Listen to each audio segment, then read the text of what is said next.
right. Does anyone want to kind of give me a rundown of what happened last week? We can have people roll for it, and if they want, and whoever gets the lowest has to talk about what kind of happened last session.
It's just probably like 10 feet away, just kind of like eyeing y'all curiously.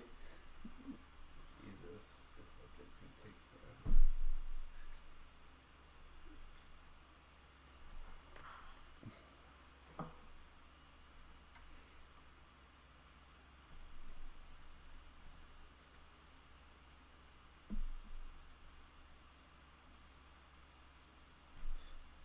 All right, yeah, the internet connection here is, I don't know, it's up and down. Some of y'all are coming in gargled, and I'm probably coming in gargled to y'all. I don't know what's going on with that, but let me see if I can exit out of some things. It's all right, but all right, but yeah, I guess I'll just kind of give a rundown of what happened last week. So y'all encountered a couple of elevators, old worn out mine shaft lifts that could take you between the upper and lower levels of this mine. And I believe y'all also came across, let's see, let me get back to the lower level. You came across a large room with a glowing gem inside, and upon approaching the gem, Cantor, in your spider form, you realized quickly that it was an illusion. There was no gem there at all. The pedestal this gem was resting on sank into the floor, and just then the gravity in the room shifted from opposite, so that the ground was now the ceiling and the floor was the ground. However, spikes that protruded from small holes in the ceiling, and adding to the misfortune of flying upwards and then promptly falling back down to the natural ground as the gravity switched. You quickly moved out of that room as quickly as you could, but ended up taking a little bit of lightning damage as you stepped through a doorway. On the opposite side, had a visage of a grinning dwarf, almost laughing at you in your faces as you all took some lightning damage. You went up just a little bit, yeah. Seems like this mine is a little bit more treacherous than the stories foretold. As you went up some natural steps in the kind of like a spiral staircase, you headed up to the upper level, and from there you saw what appeared to be a statue of a dwarf that was smiling and kind of holding his hand out in this friendship offering. Upon shaking it, a ring fell out for Luna's character, and the statue actually spoke and gave out some warnings or advice, or some cryptic speech to the group, but it seems no other items could be obtained from it. From there you continued on, and came across a large obsidian boulder. Thinking it's securely in place, you continue down a winding, sloping downward path. But partway through this twisting and turning tunnel, you heard a grumbling and rolling noise as something had dislodged that large boulder and it rolled down. The party members scrambled to get out of the way, but unfortunately Flickwell was not quite fast enough or dexterous enough to avoid the boulder, and took the brunt of the damage. Some of his items were destroyed, some of them could be recovered, and everyone else is a little worse for wear. Down a party member, down some moral support, some intelligence. You know, nobody in the group I don't think can speak dwarf anymore. But hopefully I can. hopefully that won't hinder y'all in any way whatsoever. We find our group of adventurers freshly mourning the loss of their companion, and just kind of looking at his pet bird, not quite sure what to do about it.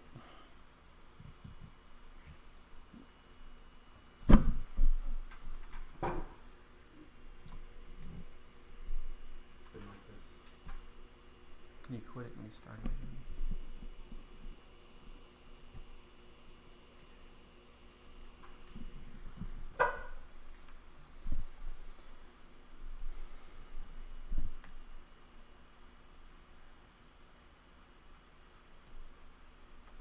I think it was golden armor. Yes.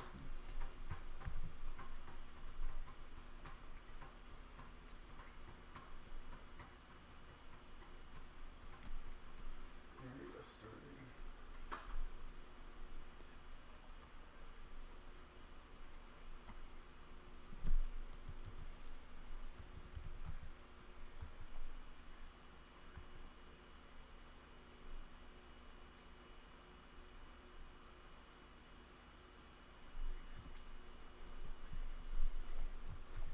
It just kind of eyes you inquisitively as you kind of approach it. Oh, you did speak with animals. I'm sorry. He kind of looks up to you and he says, "Where is Flickwell?"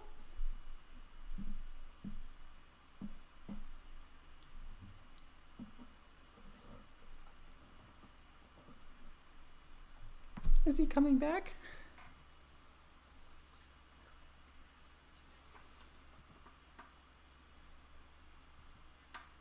It says starting. He looks disheartened and kind of hops around in a circle, kind of contemplating his existence. He kind of looks at you and he says, "Will we see the sky again?" I'm trying to think if his Find Familiar spell would wink out if he died as well, since he's like a magical bird, not like a real bird. Are you talking about Turkey?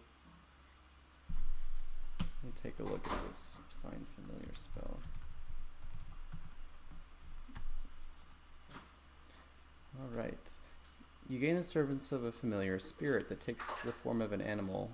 All right, so I guess the bird is gone. So maybe that's for the best. All right, I'm logging in. Yeah, and Kensho, you would get that spell slot back.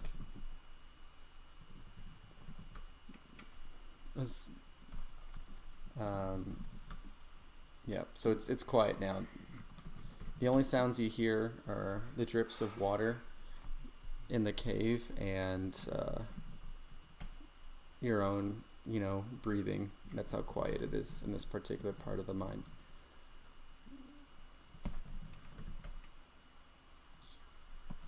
What's going on over there? It's not letting me log in. Give me a second here.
Let's see here.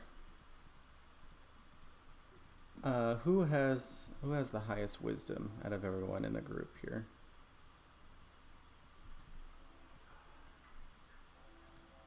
Let me pull up. I mean, he's not currently with the group right now, so it wouldn't matter.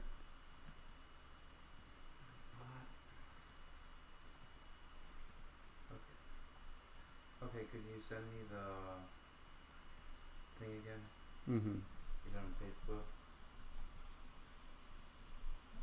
Did you send it to me on Facebook? Yeah.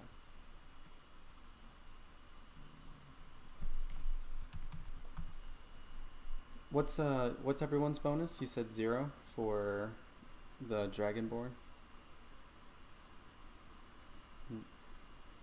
Oh, Cantor's is +3. Cantor, go ahead and roll me just a straight wisdom check.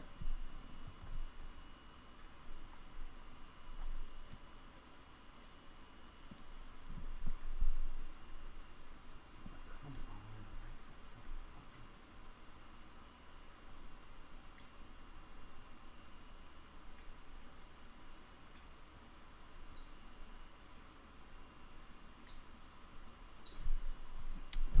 Could you send it as an email or something? I sent it to you as a hyperlink.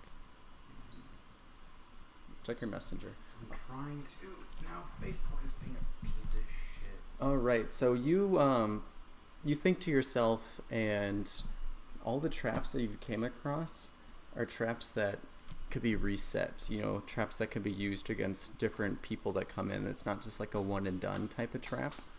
And you suspect that this particular trap that you just set off, this rolling boulder, somehow, you know, would be able to be used again. You don't think you're the first person to come down this way.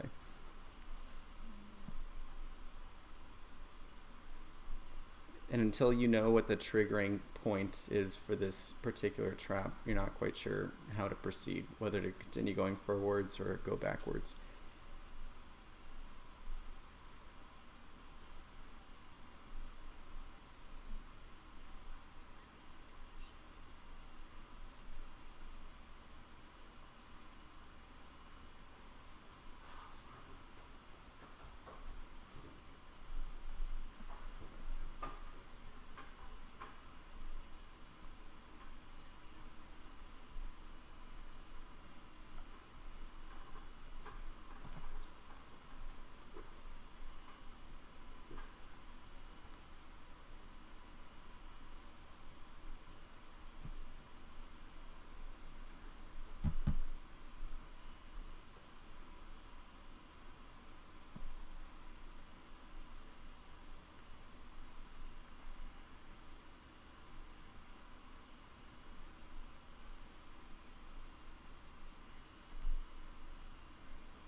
What's going on over there?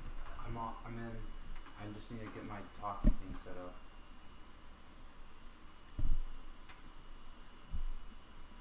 All right.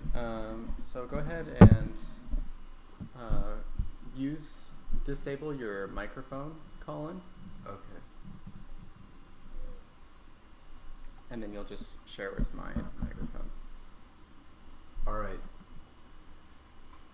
Oh, disable. Mic is disabled. Okay, that makes sense. Got you. Cool. Do y'all hear him all right? Testing 1, 2, 3. Okay, perfect. And then Colin, you can hear what's going on? Yeah. Okay, cool. All right. So how would you like to proceed?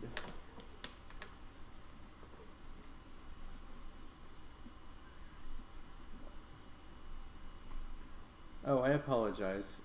Y'all, this would be a lot more helpful if I actually put you on the actual map.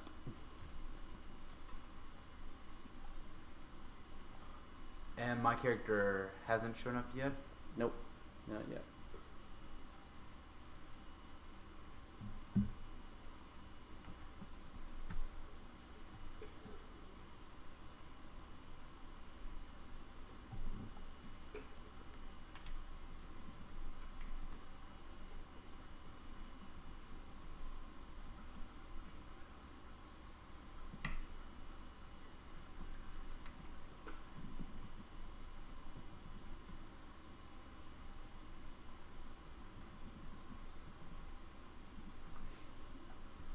All right.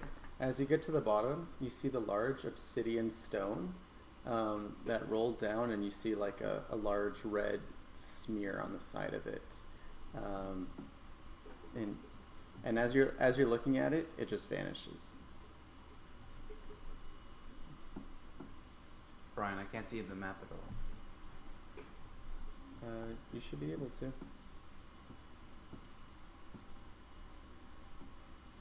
Okay, now I can.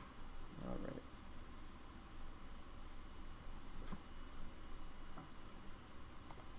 But the end of this rolling stone of death is in sight. You see what appears to be continuation of the mine with supports on the side, water dripping from the ceiling a little bit.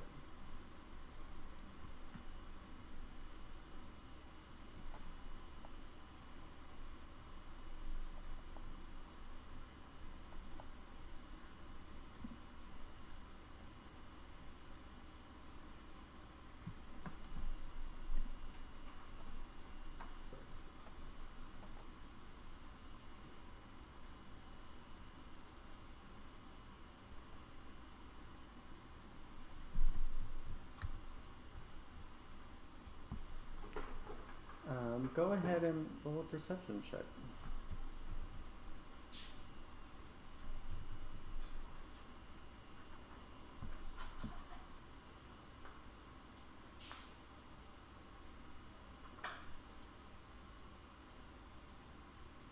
Cantor, you don't quite hear anything at first, but as you kind of like move a little bit forward, you kind of hear like the faintest of something, so you're not quite sure.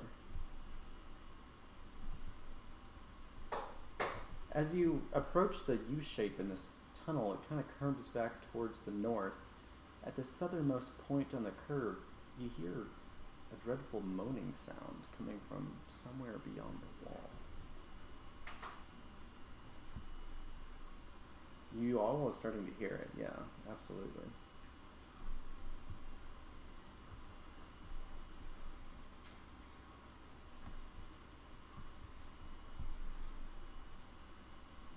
Let me see if I can quick find some dreadful moaning.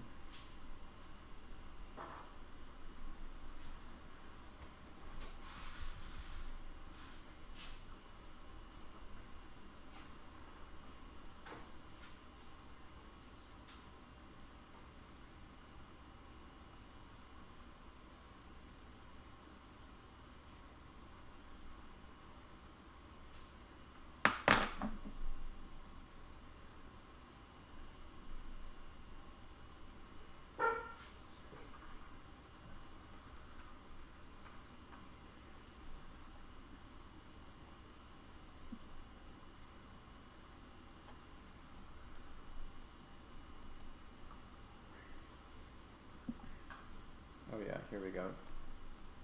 2d4 plus 2. Here's a good moan sound.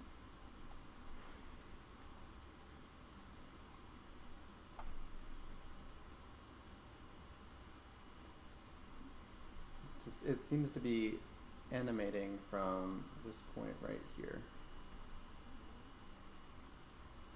Yeah, that was a pretty solid potion right there you got. Must have been brewed by someone who knew what they were doing. let me kind of reveal some of the areas up ahead. All right, so I imagine you are deciding to canter back up just a little bit. All right, so this stretch of tunnel crosses over 2 mine shafts spaced 10 feet apart. Each gap is bridged by a pair of dusty wooden planks. Carved into the cross beam above each shaft is a single word in Dwarvish script. Unfortunately, no one here is able to read Dwarvish. Okay.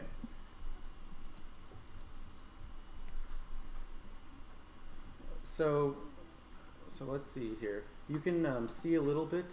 This is a little bit hard to imagine, but imagine these things to the right are actually down beneath those crossboards, if that makes sense. So these areas to the right are beneath these boards going across. They're like kind of old, rotten a little bit. You know, you're not quite sure if they'll support you.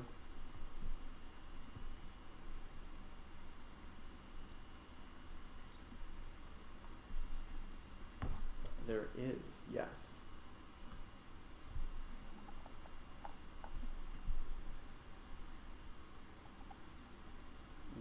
Let me see here.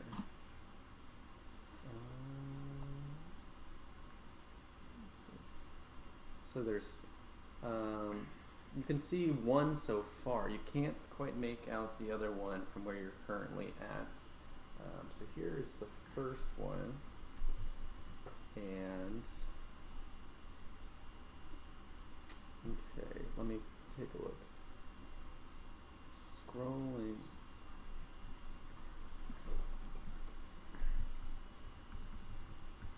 Yeah, let me take a look. Let me get to that page.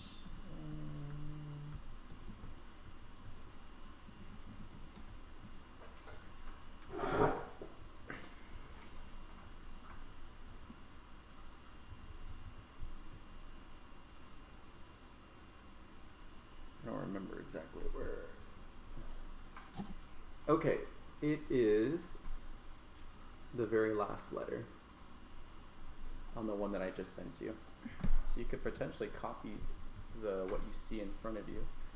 Wait, sorry. You don't see that particular one. You see this one here. This is the one that you see. The one that has 8 symbols in it currently. And the last one. Yep. Yeah, that's all part of adventure. Yep. The last symbol has a mark kind of going through it.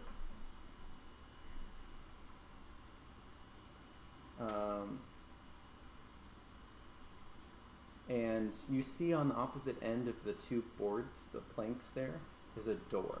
And just then that door opens up and a figure comes through it. And door at the end of the hallway, yeah.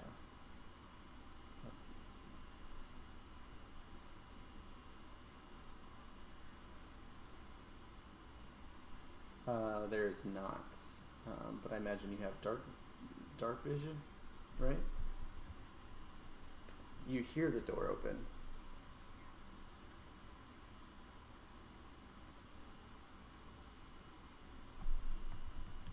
Okay, go ahead and roll stealth for me.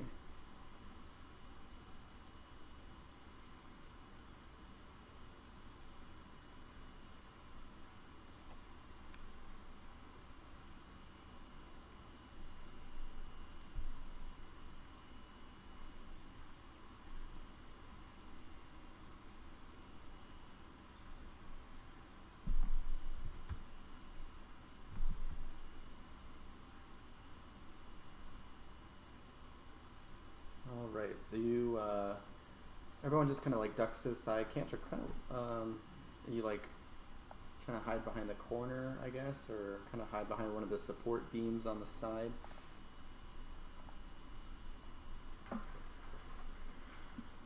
Okay.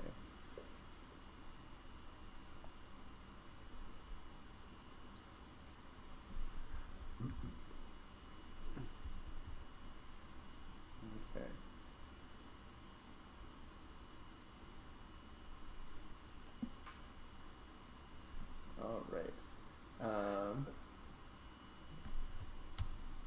Yep, you just hear the door open. Or you hear what sounds like a door being opened. That's probably what's more.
Okay. Colin, go ahead and give me a stealth check.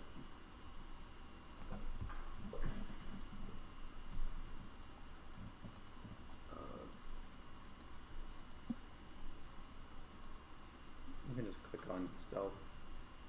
Oh, right. Sorry, guys. Give me a second. Make sure you're talking loud and enunciating. Yeah. Give me a second here, guys. Click on, go to your character sheet. There you go. So you hear the door open. That's all you hear. You just hear the door opening and then quietly closing behind you.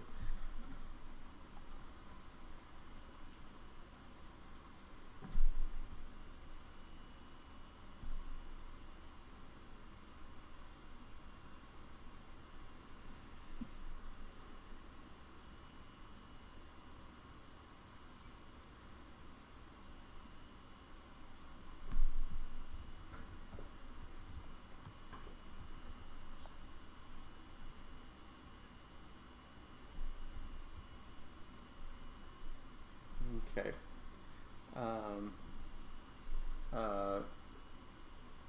In order to get across those boards, let's see here. What size creature are you, Cantor? All right. 4 foot. Okay. I'm not sure if halflings what category they fall into. Medium. I think all the starting characters, or like the characters that you can play, are considered medium, I believe. Except for gnome. Okay. Let's see here.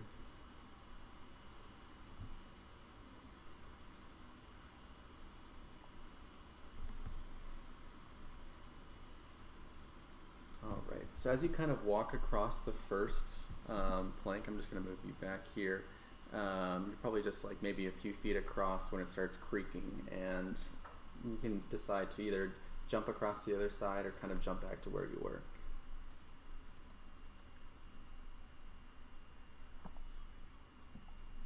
Okay, go ahead and give me acrobatics. All right, and then go ahead and give me a dexterity saving throw.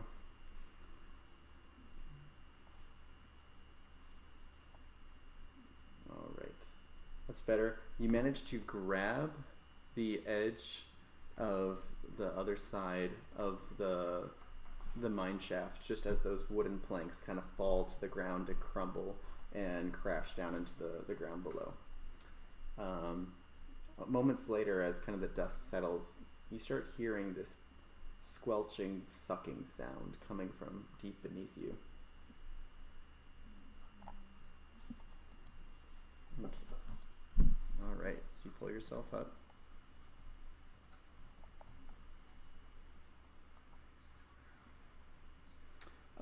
We'll say, go ahead and give me just like we'll say that you just do it. Yeah, it's not that big a deal.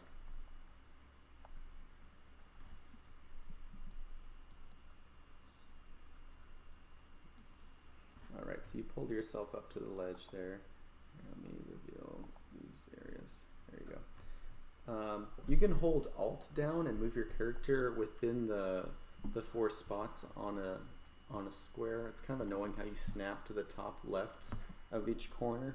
It's a little annoying. Yeah, I wish they would fix that. It's kind of tedious.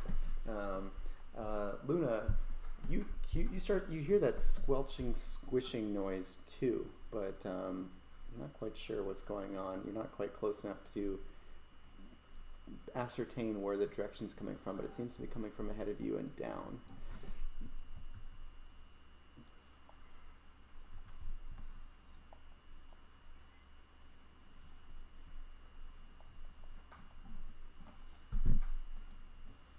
The board's gone at this point. It's just like a 20-foot gap at this point from one side to the other.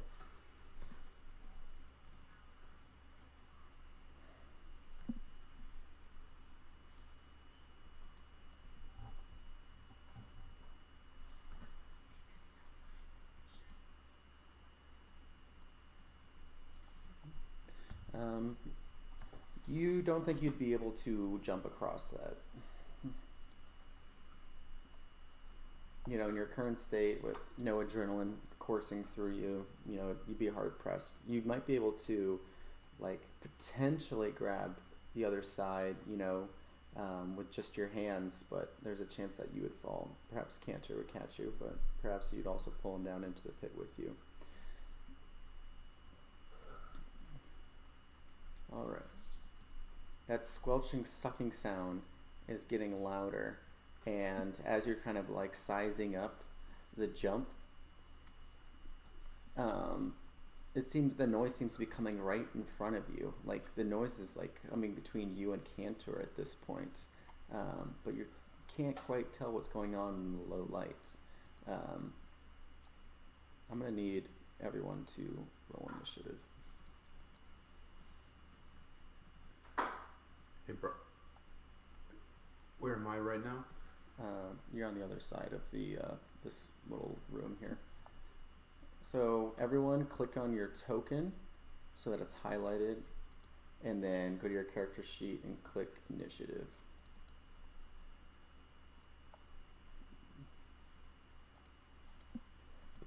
And I'm just going to roll this creature's initiative.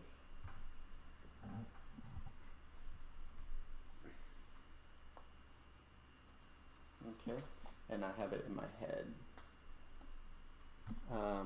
Click on your character token, Colin, on the map, and then go to your character. Yeah. All right, cool. Does my familiar go when I do? No, your character. Go ahead and click on your character token for him, and then roll as well. All right, so I need to play some music here.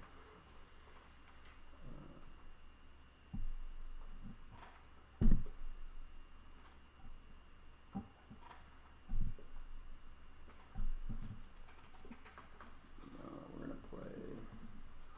Let's see here. I apologize. I thought I had some.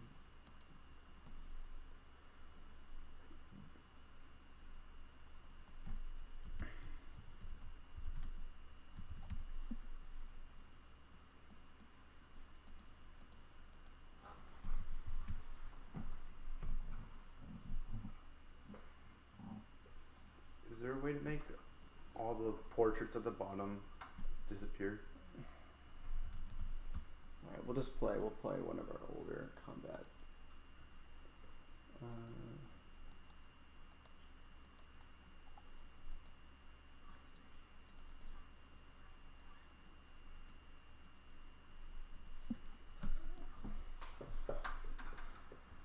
Okay. It's Thaddeus. It's your turn. You hear the sucking, squelching sound, and you see what appears to be. I don't know if you have any light on you currently. Probably a torch. Probably a torch. You see somebody that just managed to jump across the collapsing boards on the south side of this cavern here. Who goes there? You hear this old man announce.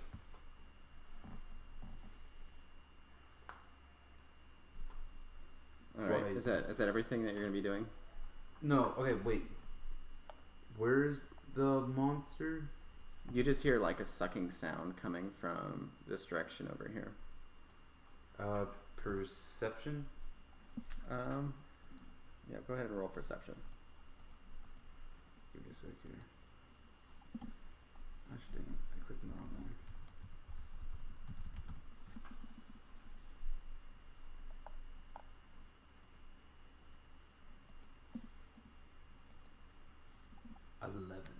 All right. You don't see anything. All right, I'm gonna walk closer to it. Each square is 10 feet. Each square is 10 feet. Yeah. Do I have to do anything with planks? What's that? Do I have to do anything to cross planks? You're not quite sure.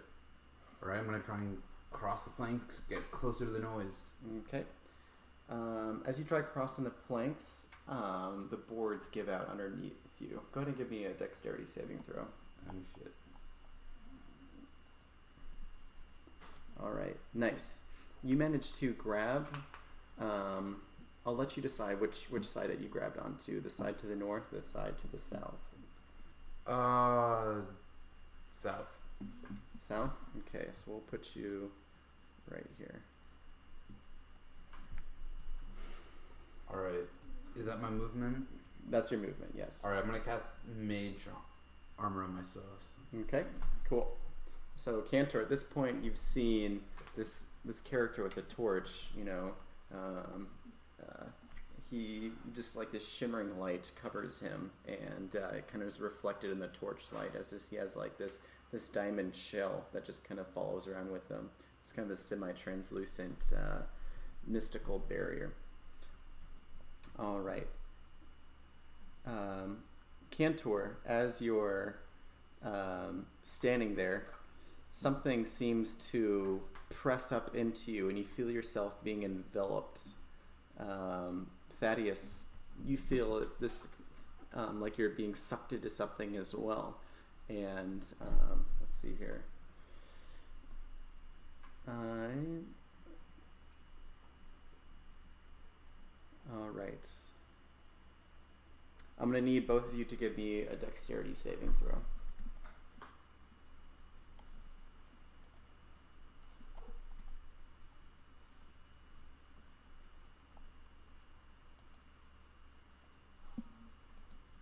Okay. All right. Let's see here. All right. As you feel yourself engulfed by something, your skin everywhere seems to just be melting off of you. You know, your flesh and your hair just starts coming away, and as your skin's just bubbling, and you notice your lack of ability to breathe. You know, as you kind of like try to get a gasp of air. Whatever this is that you're being covered by is like going down your throat, getting into your nose. It burns your eyes. You two take 10 acid damage. Both of us? And you are both restrained as well.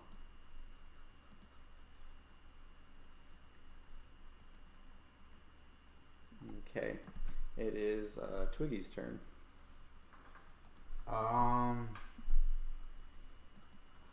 Twiggy is going to sit on the ground like a little useless thing as it watches me dissolve in a giant block of acid. All right. Cantor.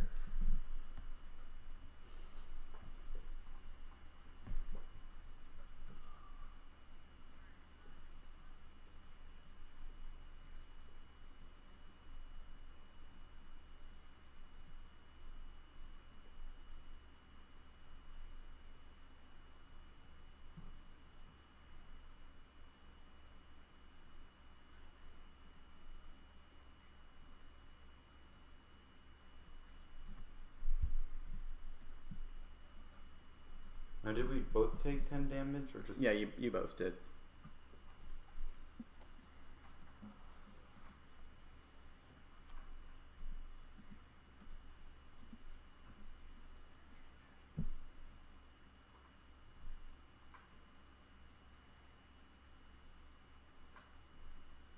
An engulfed creature can try to escape by taking an action to give me a strength check.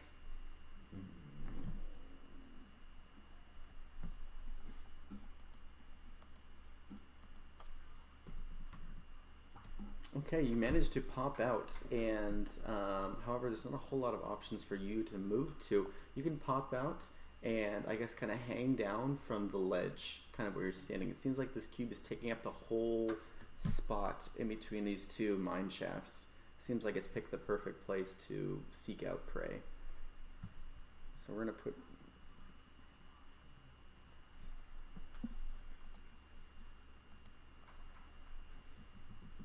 Okay, your fingers are sizzling a little bit. They're kind of in the gel a little bit. Yeah, let's hear it.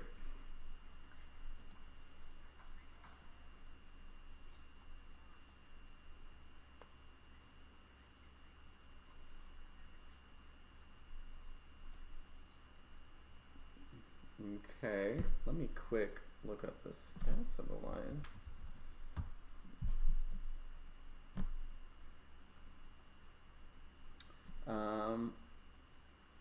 All right, go ahead and roll athletics, just a 1d20 plus 3, and I'm gonna give you inspiration on this. You can use it now if you would like, or you can save it.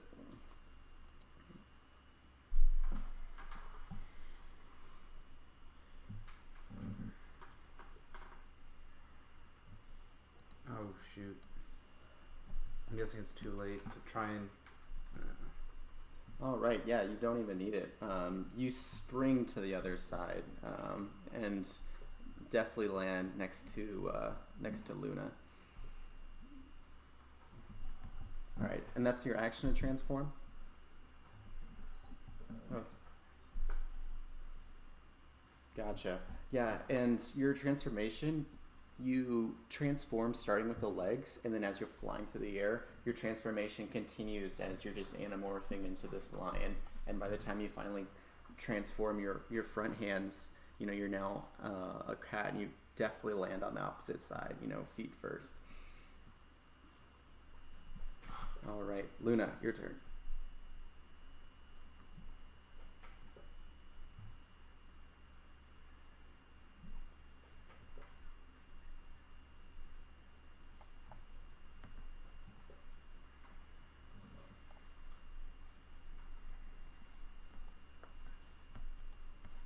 Okay. You're gonna have to get a little bit closer in order to use that cantrip.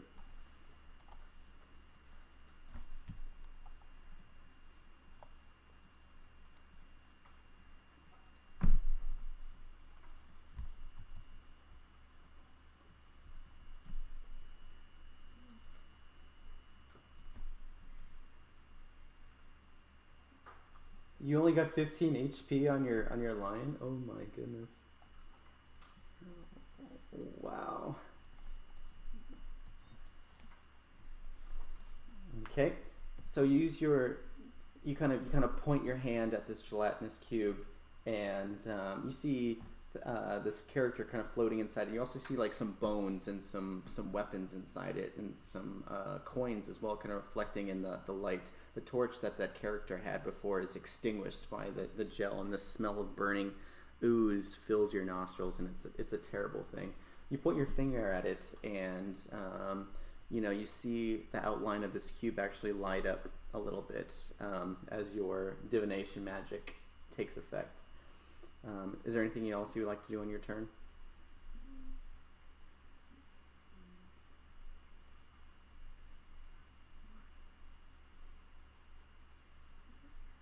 All right. For casting spells, in order to cast 2 spells at the same turn that are completely new spells, they would need to be a bonus action spell and a cantrip that takes the duration of 1 action. Okay, you just want to cast the last spell instead of True Strike?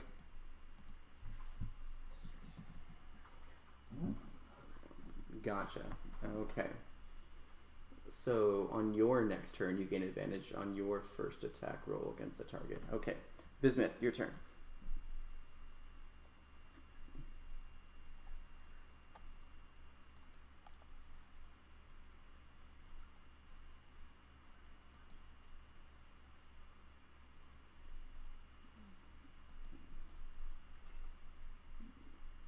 As you turn around the corner, you see this lion and Luna kind of looking up at this like floating mass of gel and flesh, you know, as you see a character kind of bubbling away inside.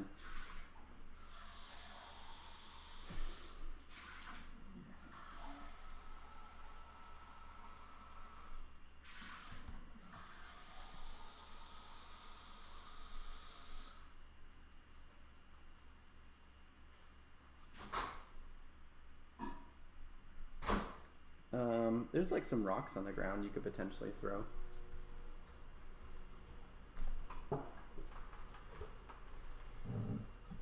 Okay, go ahead and give me just a strength roll. And then you can add your proficiency bonus to that as well. So I guess for you, Bismuth, you can just roll me a d20 plus 7.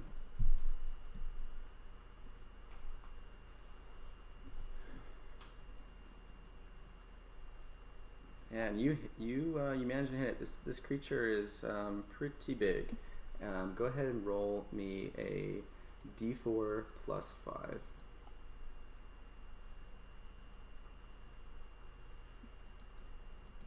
Wow, good job. You just strike the stone, and let's see here.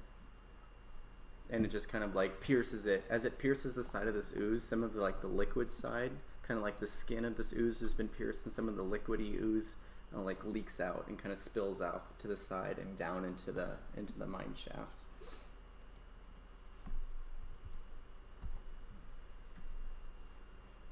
It kind of makes like a noise as like some of the liquid insides drain out a little bit.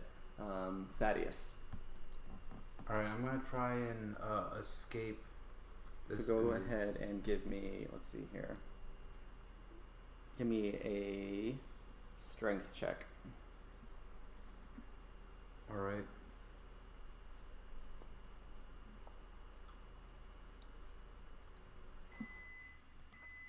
Nice. Managed to like kind of pry / swim yourself out of this ooze. Go ahead and give me a dexterity saving throw.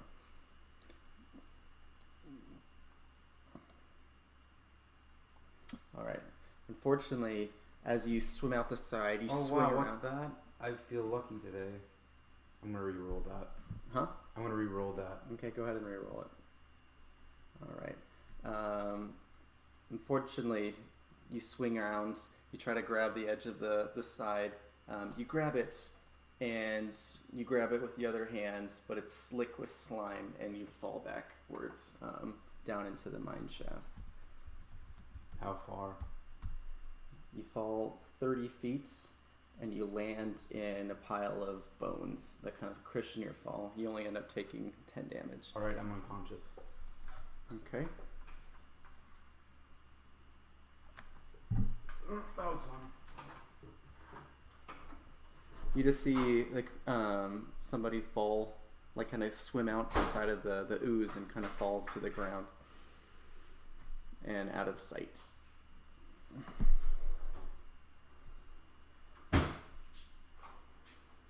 Yep, you can see through it.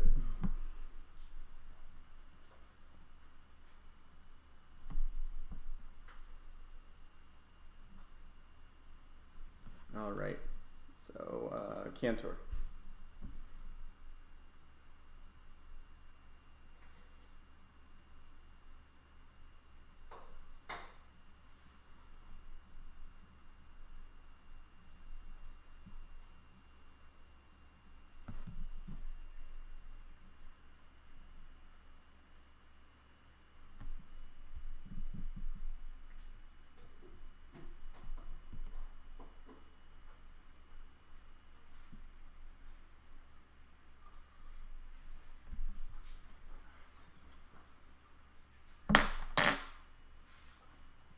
Okay.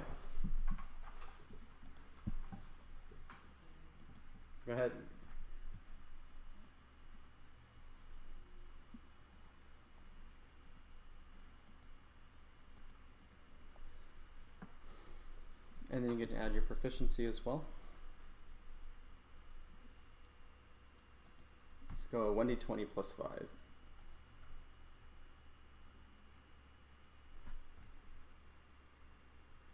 Alright, so unfortunately your flame misses. You're trying to like look past Bismuth and Luna to like kind of ignite it. And it's kind of hard to hit when it's so translucent. Actually, nope, S7 actually does hit. I am mistaken. This thing has an armor class of 6. It's not quite hard to hit this large ooze thing. Okay, so go ahead and roll a d8. Alright, 4 damage. You kind of see like the outside of this ooze kind of bubble and sizzle a little bit. The smell is just horrendous. We'll let Twiggy go since, I mean, technically you still have control over Twiggy. Twiggy sits. Twiggy just sits there? Mm-hmm. Okay. Anything else you're going to do, Cantor? Okay, Luna, your turn.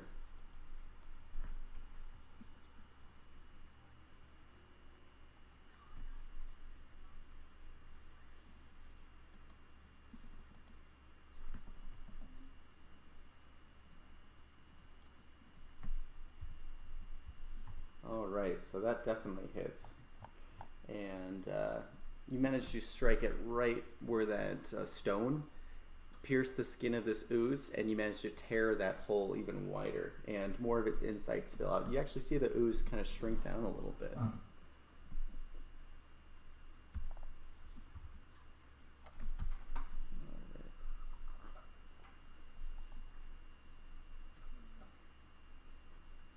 Okay. Anything else you're going to do, Luna?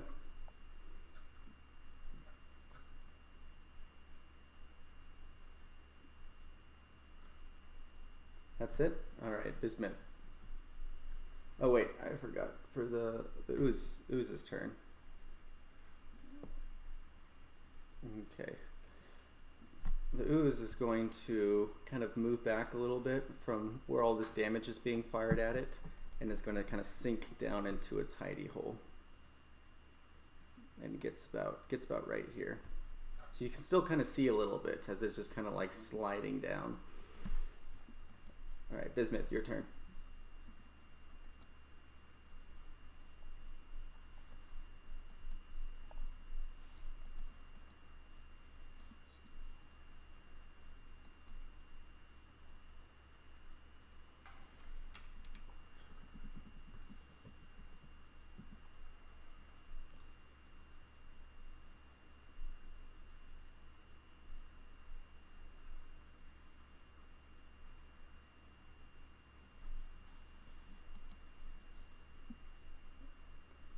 Okay, go ahead and give me a dexterity roll. Just straight dexterity. Yeah. Yeah, you managed to like swing it. It's kind of hard to get a good swing inside this like tunnel, you know, without hitting anything or the ceiling, and like kind of throw it straight out instead of like up.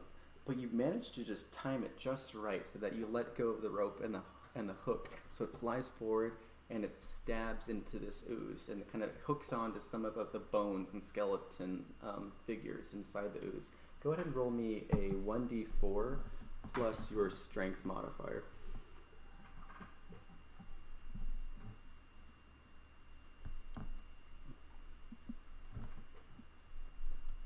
6. All right. All right. Thaddeus, go ahead and roll me. You can whisper to me. Actually, don't whisper it. Just go ahead and roll a death saving throw. You pass. Good job. So you have 1 pass. All right.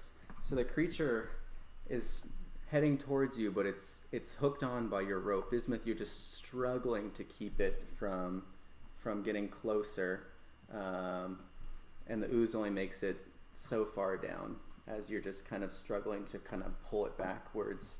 The harpoon is actually, you know, hooking onto things, tearing inside the ooze. Go ahead and roll that that 1d4 plus strength modifier again.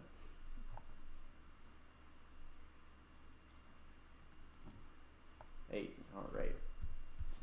The harpoon is kind of moving its way back towards the edge of the ooze, and pretty soon will probably be free, but it's kind of like tearing a gash as it's working its way outside of the creature.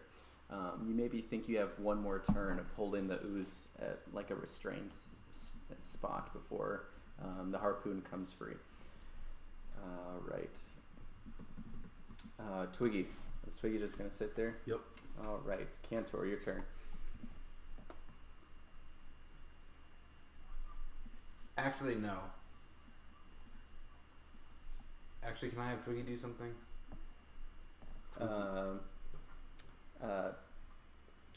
Sure. One sec. Sorry, Cantor. What's Twiggy going to do? Let's see here. 10, 20, 30.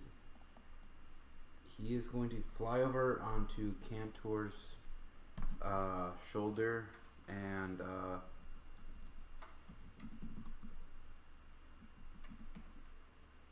then poop on it. All right.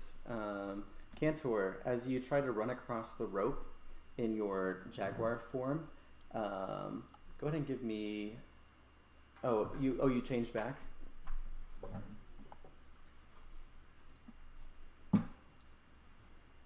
Okay. So as you try running across the rope, you don't quite manage to make it across with that acrobatics roll. So I'm gonna say you grab the rope, and instead of moving at normal speed, if you had gotten a higher acrobatics roll, I'm gonna have you move at half speed. So wherever your character was, go ahead and move half speed to as far as you get.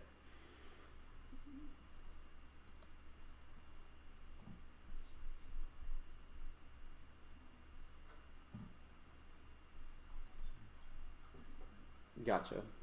So you only move half speed past Bismuth. You could maybe see just a little bit of him as it's just kind of descending below the floor of kind of where you're at.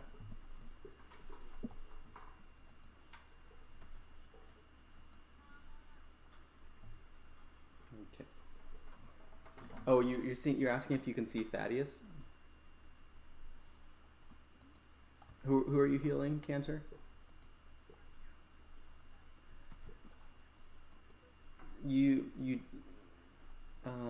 Let's quick take a look. I want to say somebody that you can see.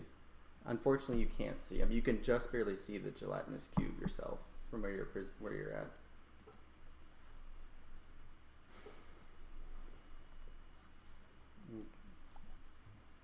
All right, so you're just gonna hang on to that. Is that everything then on your turn?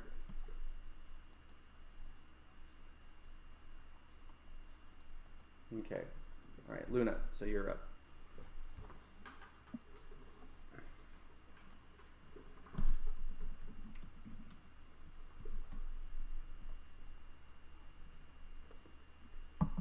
Where are you moving?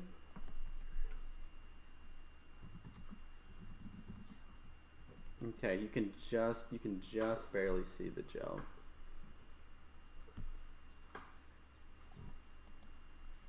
Okay, that hits.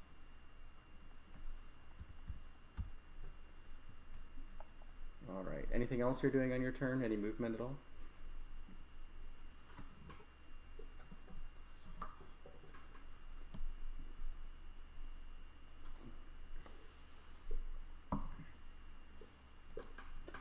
Yeah.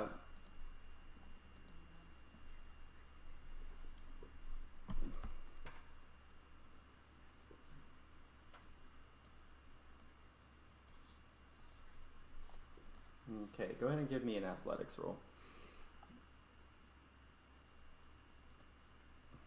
All right. You managed to get across half your movement across the rope. Bismuth, go ahead and give me a strength saving throw, as you now have the weight of two people and a gelatinous cube pulling against you. You just like grit your teeth and just kind of put your whole back and shoulders into it, and yeah, Luna, move at half speed across as far as you can towards the gelatinous cube, and bear in mind that each square is 10 feet.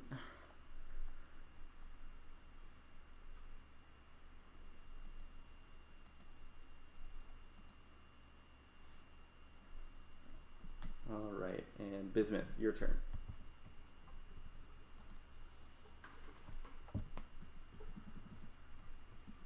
Mm-hmm.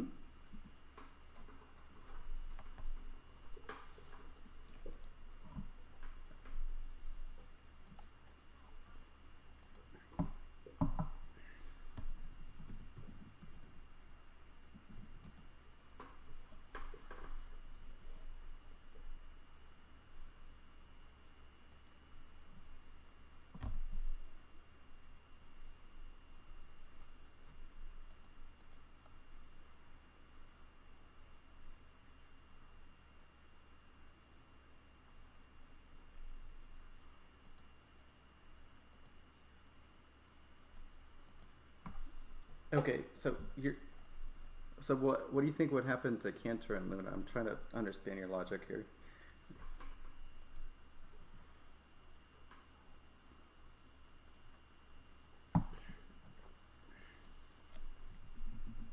Okay, so you're trying to jump across, and then they're gonna kind of swing down on the slack that you're providing and kind of like hang down into that little pit there, I guess, into the mine shaft.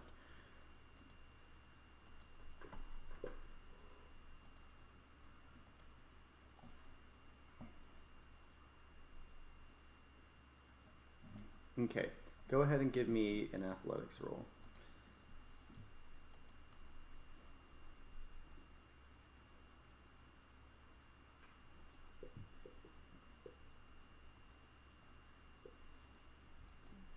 Okay, as you jump across, you're jumping, you're not quite sure if you're going to make it to the other side. Go ahead and give me a dexterity saving throw.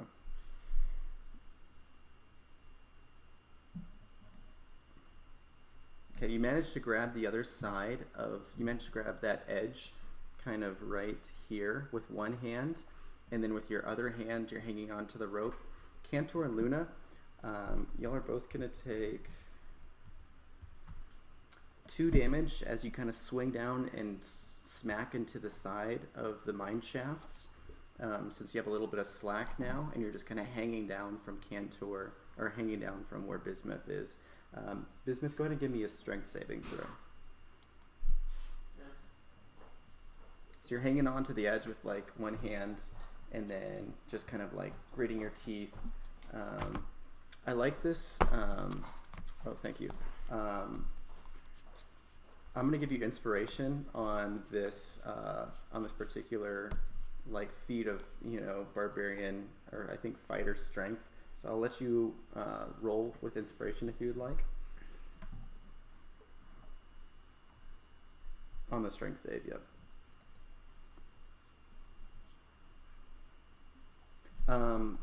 You would roll again, yeah.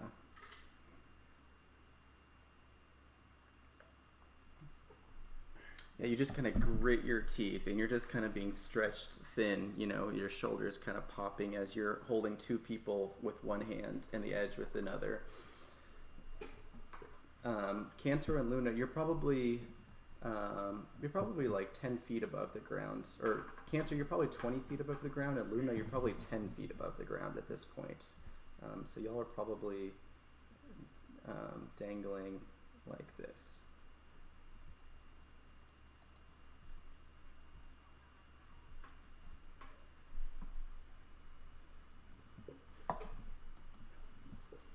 And then when you jumped across Bismuth, you gave some slack in the rope, so that now that the harpoon, the hook is no longer, biting into the gelatinous cube. All right. So Thaddeus, your turn. Go ahead and give me a death saving throw. All right, you pass again. The gelatinous cube is kind of closing in on you and is just kind of hovering in over your spot. That's as far as it's managed to move so far.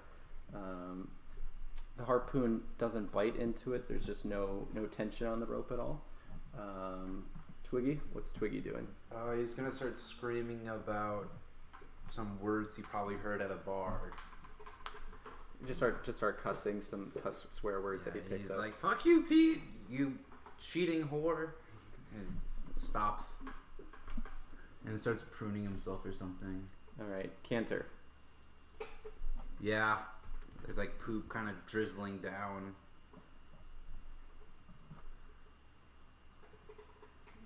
All right, Cantor.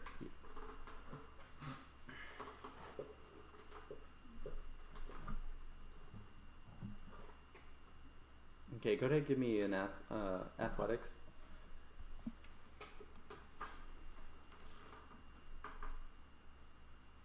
Yeah, you managed to climb up the rope. It'll be half movement up in the 20 feet up to Bismuth, or like the 15 feet up to Bismuth rather, and then doing the dash action, kind of getting as far as you can, kind of over in this location.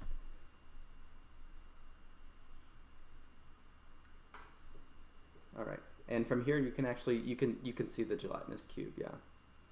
Actually, go ahead and give me a perception check. It's kind of dark and it's kind of like in this tunnel shaft. You're not quite sure what it is. Perception.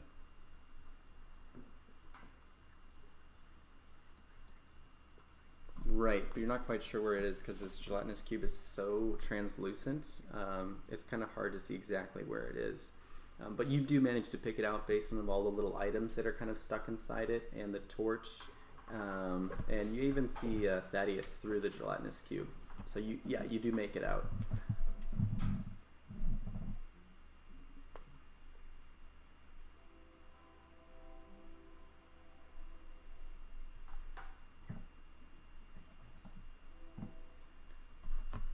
Nice. You give him so 6 health there. Okay, Thaddeus, you kind of cough and sputter to life, and your eyes blink open as you see this looming mass of gel just kind of descending down towards you. Oh dear God, Christ! And oh, it's not my turn. Not quite. Luna, what are you doing? You're probably about 10-ish feet above the ground of this mine shaft here.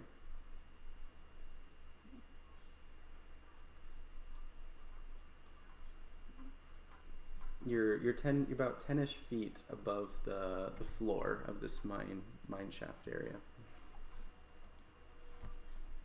It's kind of like a U-bend almost.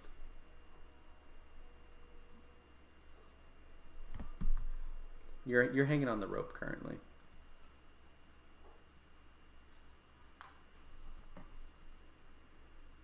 Okay, so you're going to be climbing the rope upwards. You can always drop down to the ground if you would like. You can kind of see the gelatinous cube across from you.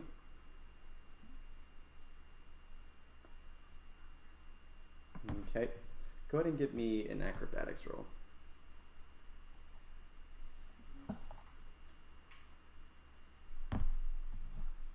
All right.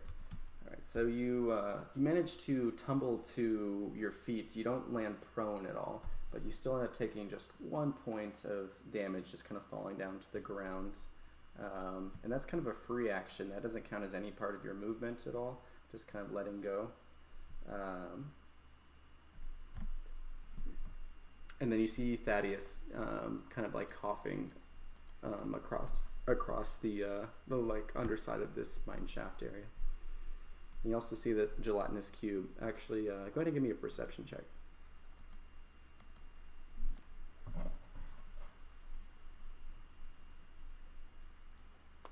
You do not see the gelatinous cube, actually. You just see Thaddeus.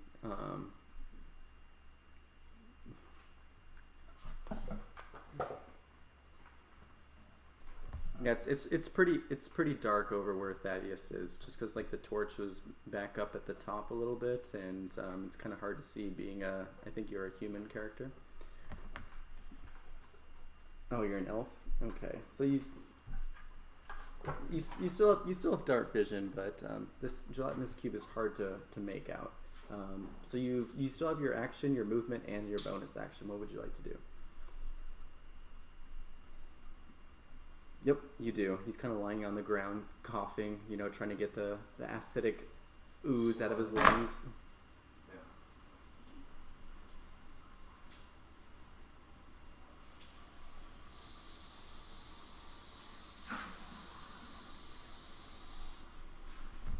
All right. So for healing word, you actually get to add in your spellcasting modifier. So that's going to be 2 plus, let's see here. what's your character? A bard. So it's gonna be 2 plus 4. So you actually heal 6 points.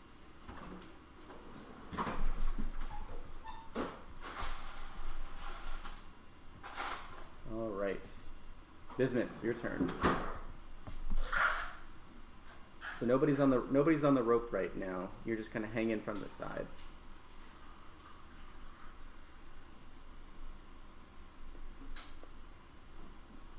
Are you still hanging onto the rope, or did you drop it?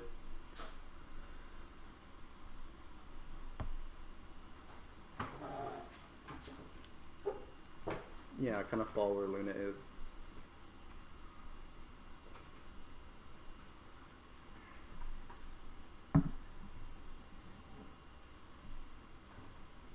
Okay. There's like a rope kind of dangling a little bit. Let's see here. Let's see. It's kind of like dangling, kind of like that. You might be able to grab it and pull taut if you would like.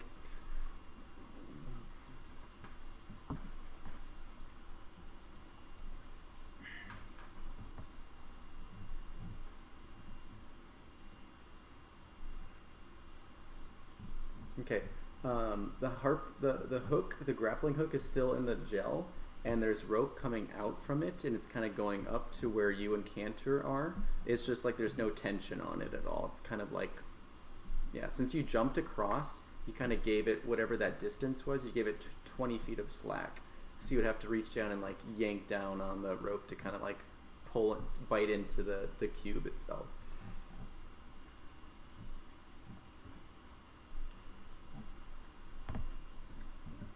So go ahead and roll athletics.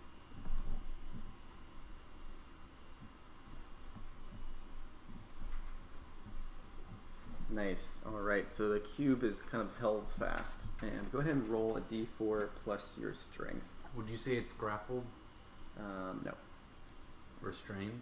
No. Okay. Nice. Okay. Thaddeus. So you're on the ground prone. You've been healed a little bit, so you feel a lot better. Some of the skin is kind of regrown on your form.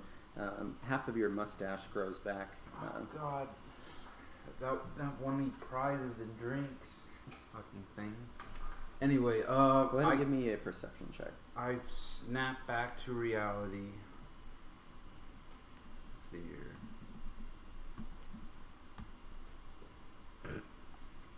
Oh wait, I'm sorry. Perception. Should I just add my perception Sure. modifier to that?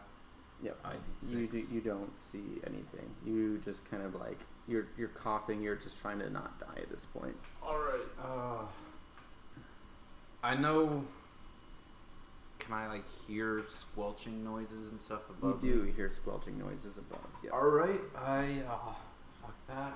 I get up and I move. Was it 15 feet? 15 feet. Yep. Here. Wait, does it snap me? No, you can hold the Alt key down and then move your character wherever you'd like. I think that's 15 feet. Yeah, that's perfect. All right. Judging by the noise of it, do I have a good enough idea where it is to attack it with something? Let's see how this works. Even when the cube is in plain sight, it takes a successful DC 15 Wisdom Perception check to spot a cube that has neither moved nor attacked. Oh, so it has moved. So you do know where it is actually. Okay. I immediately move away from it, and I'm going to cast Firebolt at it. Okay, So, you can just click that in spells. Yeah, give me a second here. My screen isn't very big. Where does my okay.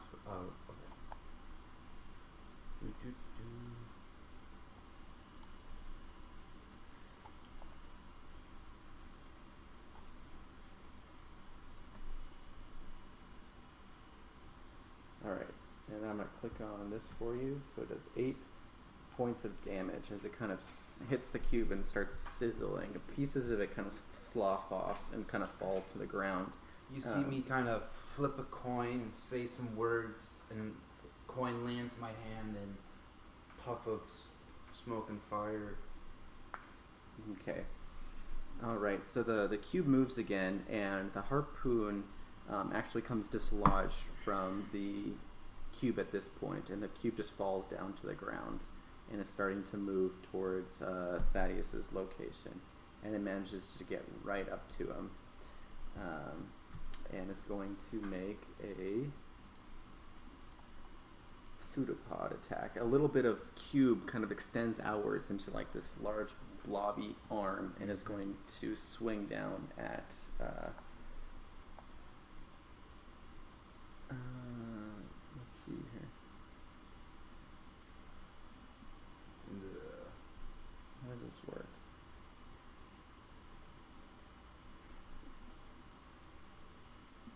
I feel like I did this wrong. Yeah, well, I don't know. Okay, let's see here. I didn't type this into Roll20 quite right. So I'm just going to do a standard roll. So that's +4 to hit. Does that 12 hit your mage armor? No. It doesn't. So this blobby arm of goo just kind of swings down and slams down on Thaddeus's form, but it just kind of strikes this crystalline exterior of his mage armor and kind of like envelops it, and then kind of pulls back, trying to make another attack. And does it just get one attack? Yes. Okay. Twiggy's turn. I start calling out for my bird, and when it hears my voice, it flies down and over to me and lands on my shoulder.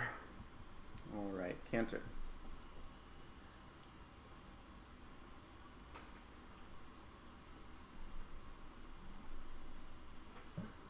Well, I mean, they do poop every 6 minutes, but it's been about 20 seconds. So. All right, Cantor. You kind of create like this little burst of flame inside the cube. How would you like to do this?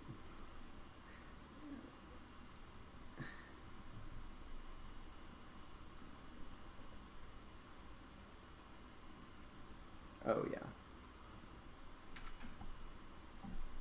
As you hit it, the corners of this cube kind of bow inwards a little bit, and then just explode out as like the insides have gotten to a temperature from all these fire attacks that it can't quite contain itself, and all these little holes in it, like the gel inside just explodes outward from all these little puncture wounds, and it just kind of pours out all over the ground.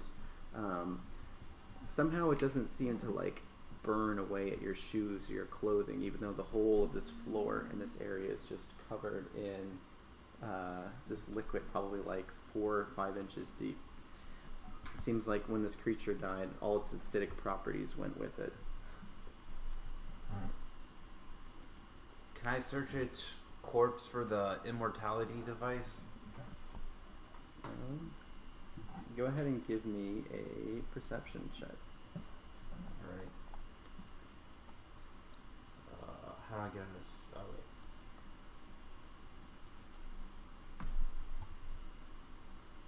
Perception, you said? Mm-hmm.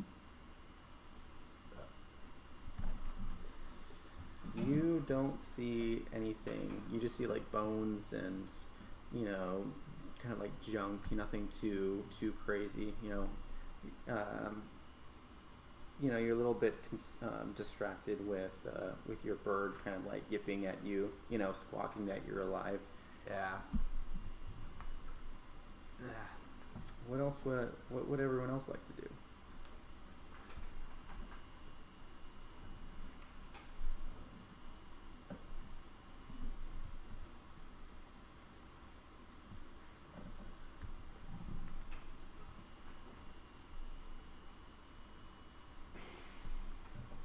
Okay.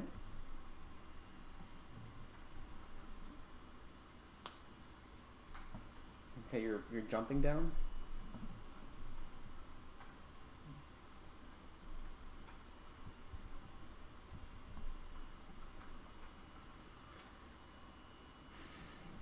Just kind of like hanging on to the rope there. All right. Bismuth, go ahead and give me a strength saving throw.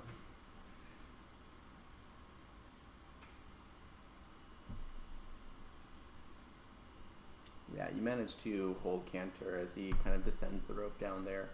Cantor, go ahead and give me a perception check.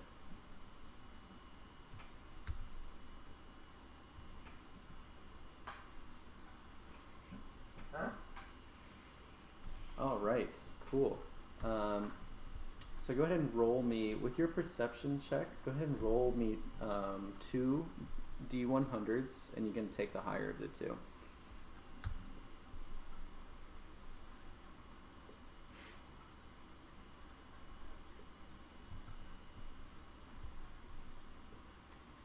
Um, 35, oh, so 62.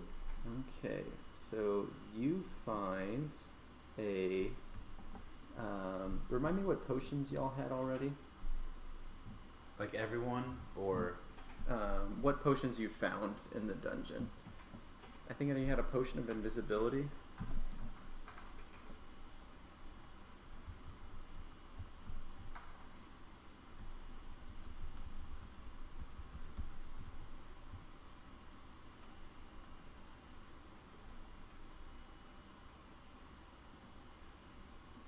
Okay, so you find a potion of, let's see here, it's like syrupy liquid iron, liquefied iron. You see like a label on the potion that was kind of scratched in, but it seems to have been kind of like eaten away by the acid of this creature. So you're not quite sure what this potion does, but it looks like liquid iron kind of just swirling around.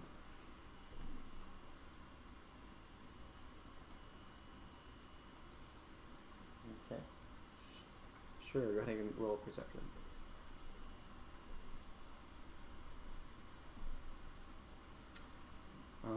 You don't see anything.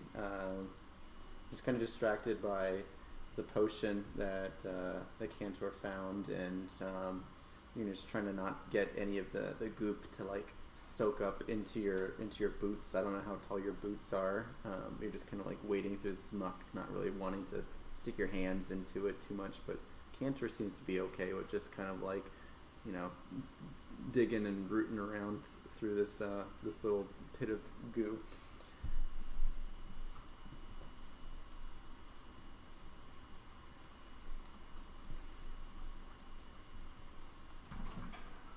Okay. as soon as you pull that potion out, my Thaddeus gets really close. His eyes are squinting. He's like, "What's that? Is that the immortality thing? I need it to win a bet. Some dumb idiot thinks this place has it, and I'm trying to prove him wrong."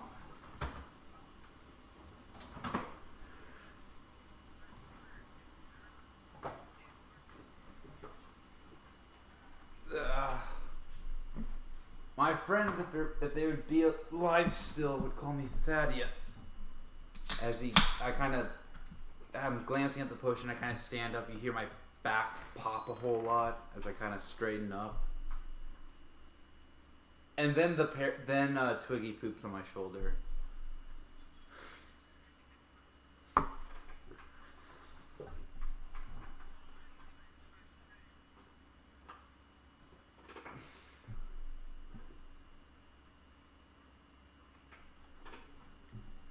So Thaddeus pretty much looks like what his player token is. I don't know if there's a way you can make that look bigger.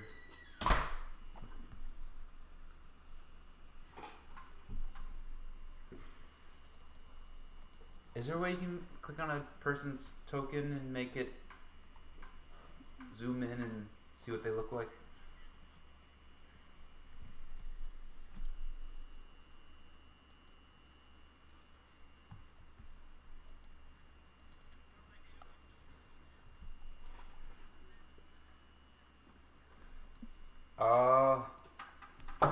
kind of shake it some.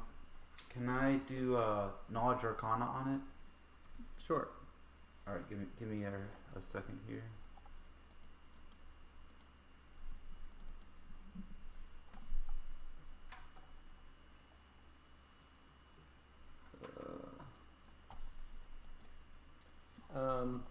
Kind of swirling around a little bit, looking at it. It doesn't seem like anything that you've quite seen before. Nope.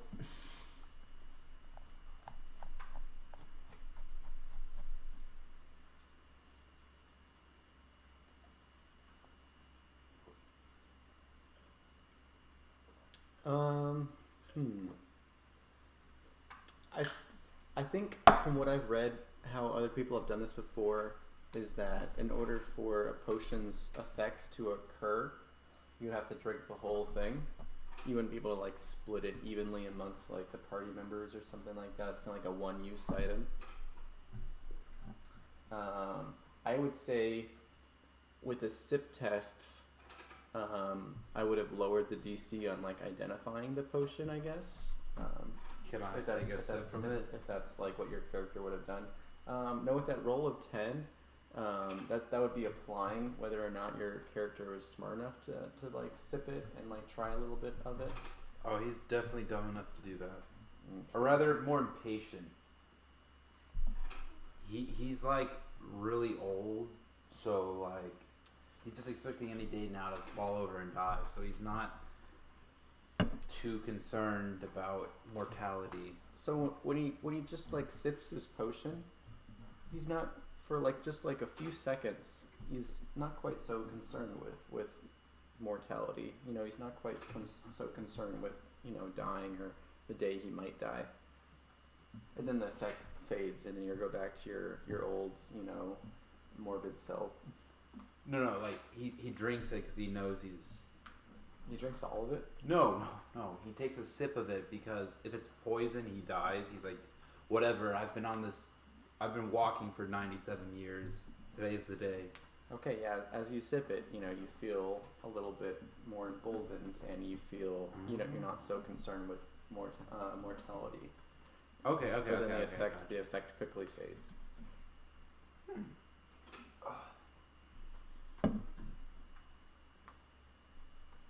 You're still not quite sure what it is. Yeah. If you're weak in the knees, this will put the pep in your step.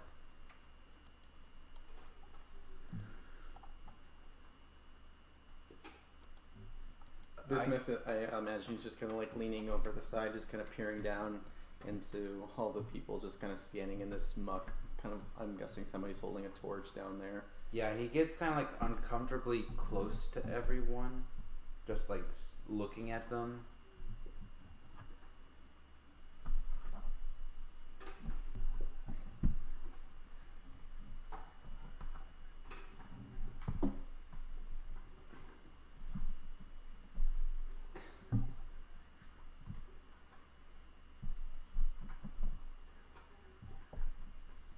Okay, we'll just say that you take the amount of time necessary to get everyone up out of that pit. We're not gonna have everyone roll for it.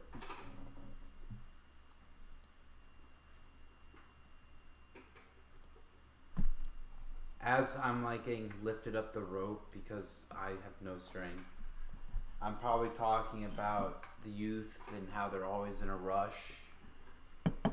So, like, the manners of this current generation, blah, blah, blah.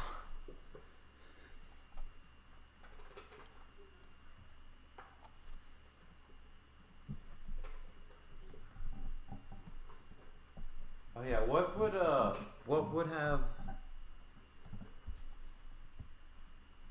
would Thaddeus have seen, like, coming the way he came? Coming the way he came, he passed by a bunch of dead, undead, like no longer moving. He came across a bunch of like dwarf skeletons that looked like they were mining or something. You saw like active mining activity.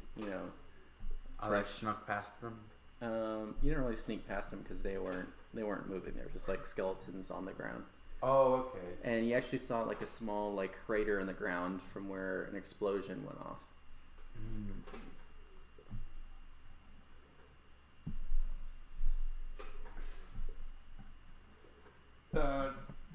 Don't go that way. Some bunch of people died.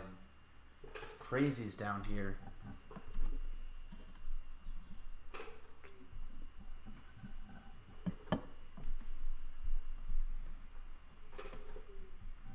Not unless, Thaddeus describes it in great detail. Not really. He's just.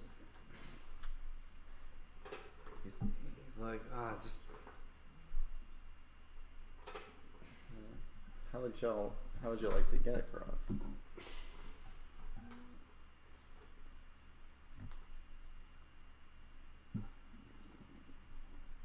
Okay, go ahead and roll dexterity.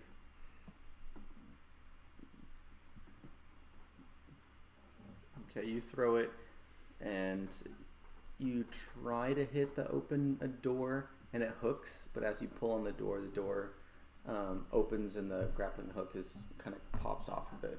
I'm gonna have a Twiggy fly over, and I'm like, make yourself useful. It flies across, and it's gonna try and position the grappling hook. All right. At first, he's gonna just like bite on it and nibble on it, or stand on top of it, and I wonder how much a grappling hook weighs. Imagine if it's dragging it along the ground. We have to get across a 20-foot gap. Oh, grappling it hook completely falls? I thought it just lets go of the door. The grappling hook weighs 4 pounds. I don't know if your parrot can carry. Oh no! See, I thought the grappling hook is still on the other side. Oh yeah, the grappling hook is still on the other side, but it's Can no he longer. drag 4 pounds? We'll say yes. Okay, he's gonna try and drag the grappling hook to around the door frame. Yeah. Okay, cool. Bismuth, you kind of tug on it. Doesn't seem like it's going anywhere. Are you gonna try tying it off somehow to something, or holding it taut for everyone, or?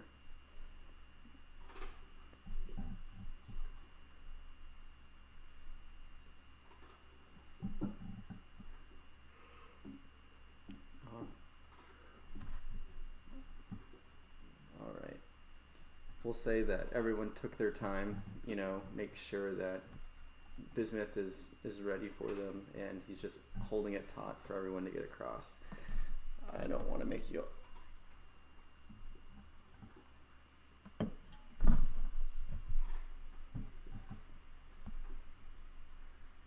All right.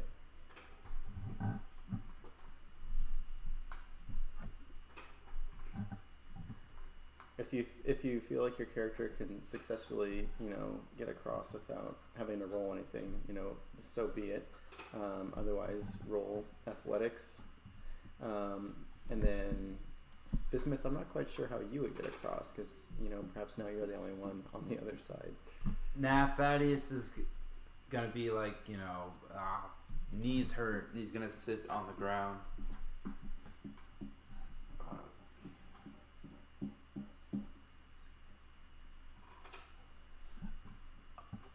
Yeah, none back there. I need to find this immortality thing.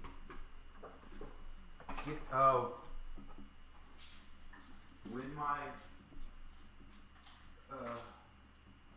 spiteful bet.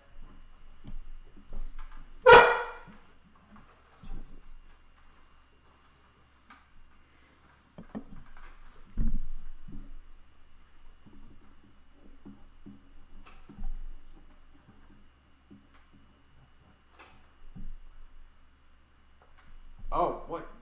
You're leaving? As soon as you talk about that, he these old knees, they moan and complain as much as my wife did. And he's gonna try and cross to. Do I need a roll? Luna, you managed to get across the rope just fine. Thaddeus, I guess go ahead and roll either acrobatics or athletics.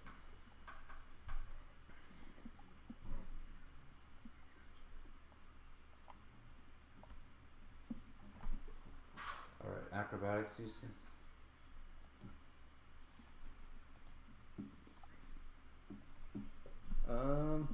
I'm gonna re-roll that. Okay. Yeah, you managed to. How do you describe how you get across the road? So before I point at him and be like, "Don't be a disappointment like my 8 sons. They're all farmers." And then I kind of, despite my decrepit look, I suddenly just grab the rope and start monkeying across it with swift speed that is unbecoming of a old man. All right, Bismuth. How do you intend to get across?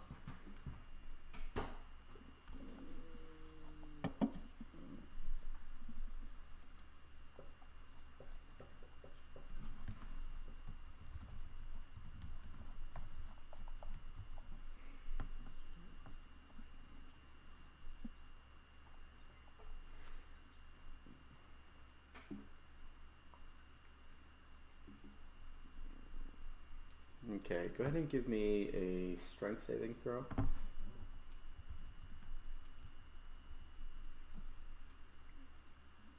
Oh, goodness. Actually, I first saw this happening, and you got a 19.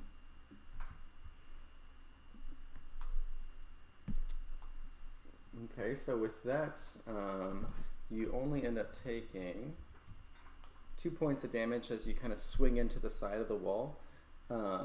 You grip the rope extra tight, and you manage to maintain your hold on the rope. One fun thing that Thaddeus can do is see into the future and kind of like change different outcomes depending on what he saw, you know.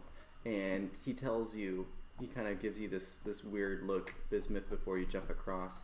And Thaddeus says, before you jump, wrap the rope around your wrist a few times and hang on tight.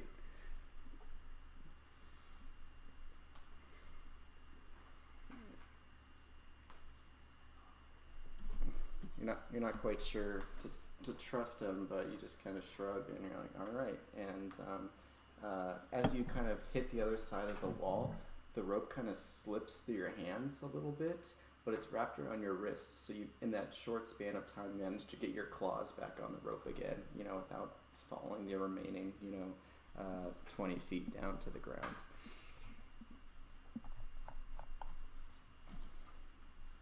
I kind of, you see my face kind of look over the edge and go like, this dungeoneering crap isn't so hard.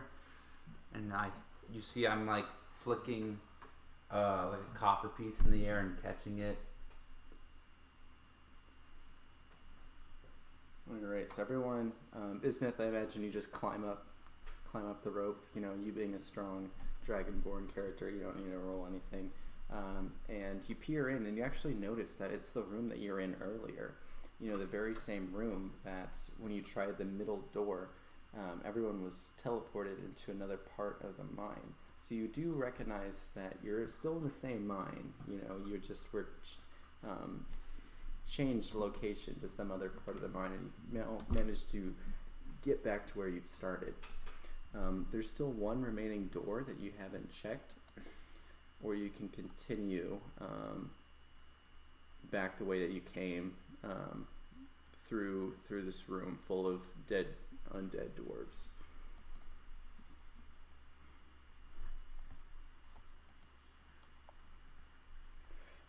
You actually don't see the gators at all.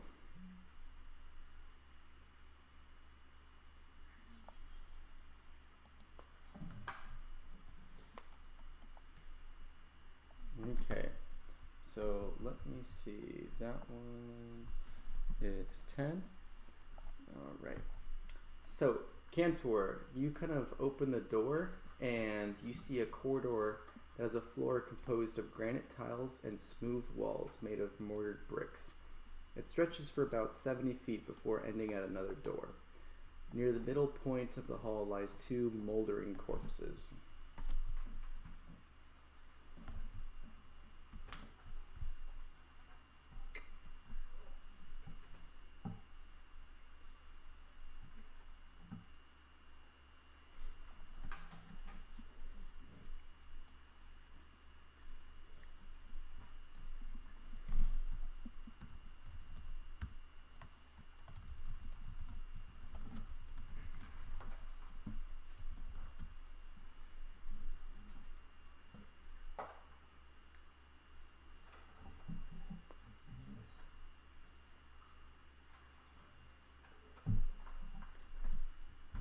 Thaddeus looks around, sees all the carnage in this room, and be like, "What if those psychos return?" I say we keep going. Where? He kind of starts looking left and right. The parrot starts going, "They're right here! They're right here!"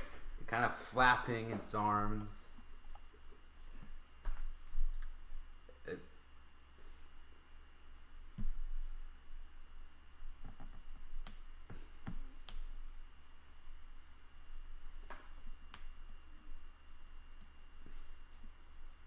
All right, so what's the plan, guys?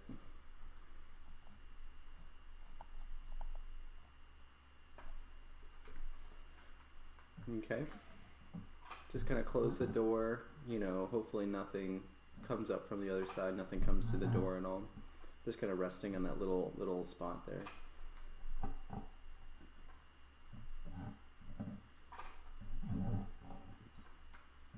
So we're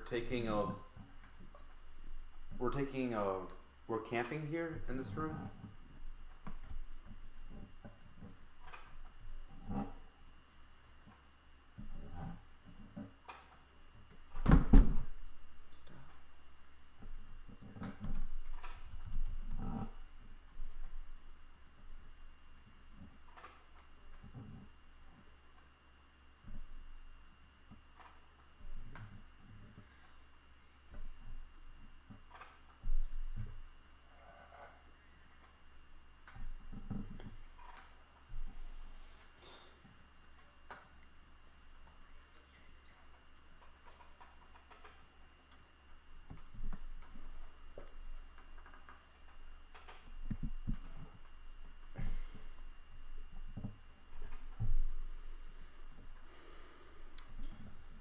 Kendra, go ahead and roll me an intelligence check.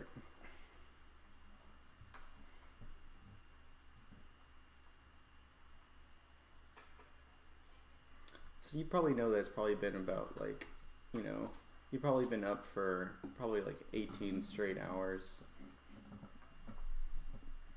You're running a little ragged at this point.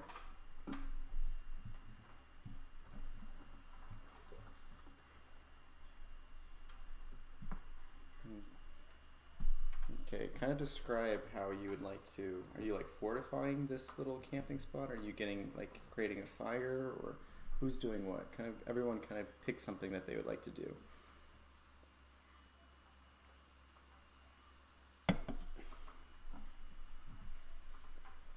Say.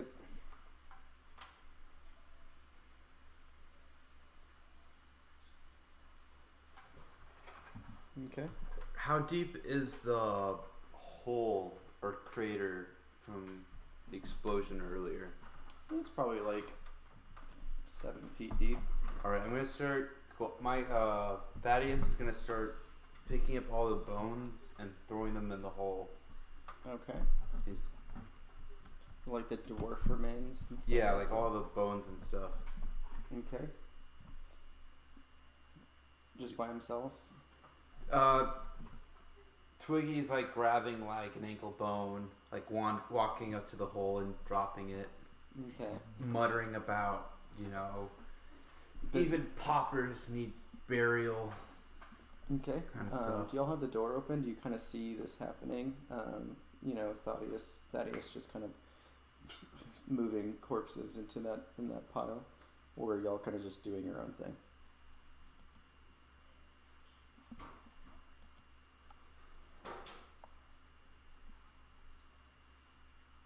Okay.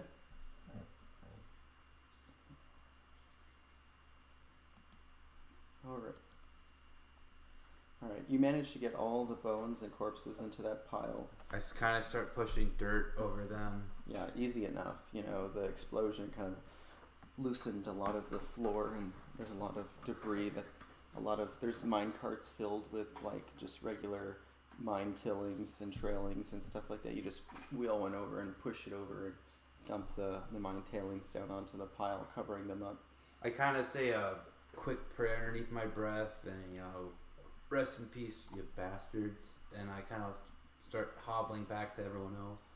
As you're hobbling back to everyone else, you kind of hear like some clicking and clacking of like things moving around in the dark. I'm gonna look around, see if I can spot the noise. Okay, go ahead and roll perception. Alright.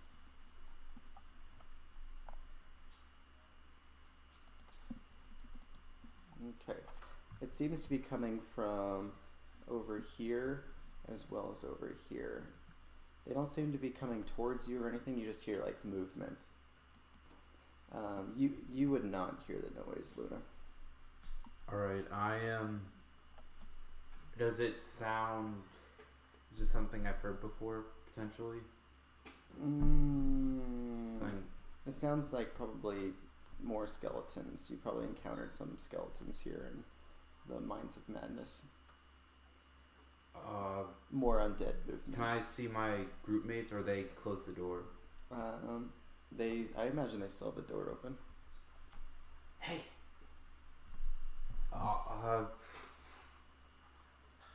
Think we're not alone. I think those psychos are returning.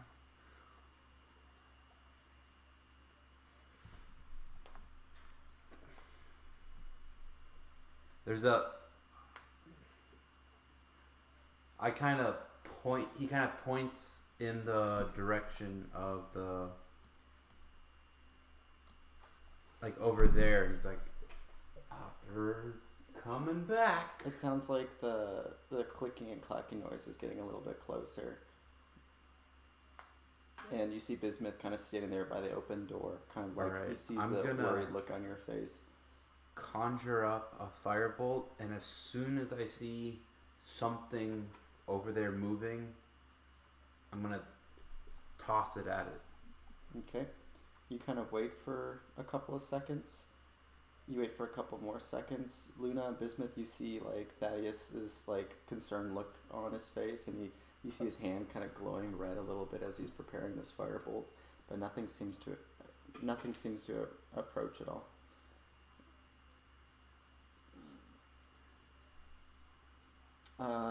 No, you don't see anything, but you do hear the noise, though it kind of echoes around in this room. You're not quite sure how far down into the mine this noise is coming from.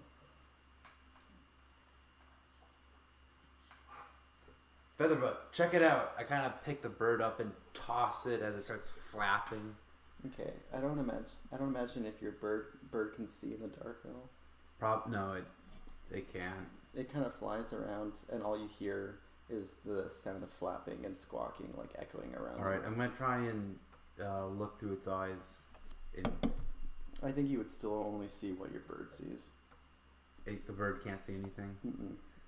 All right. It's doing its very best not to fly into the wall or whatever. Probably flies back, lands. He kind of listens to your voice and flies back to you. Good for nothing. Starts nibbling my ear. So I imagine everyone's now back in the little hideout place. I imagine Bismuth shuts the door.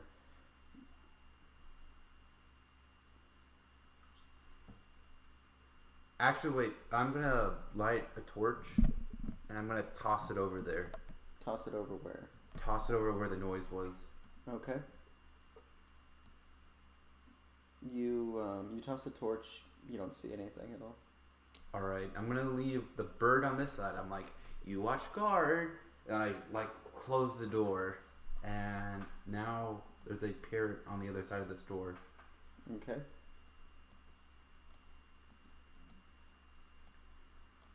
How much does a torch weigh?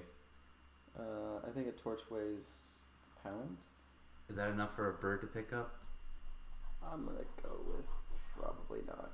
All right, can he drag it along the ground? I'm gonna go with probably not while it's on fire.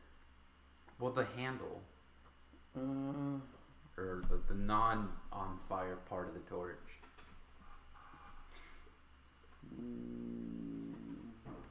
All right, sure. He starts. But only dragging it downhill or across level terrain. Okay, he's gonna start pulling it that way. I'm gonna look through its eyes and ears, and I'm commanding it to pull the torch. All right, you've managed to kind of like pull the torch a little bit, but then your spell winks out.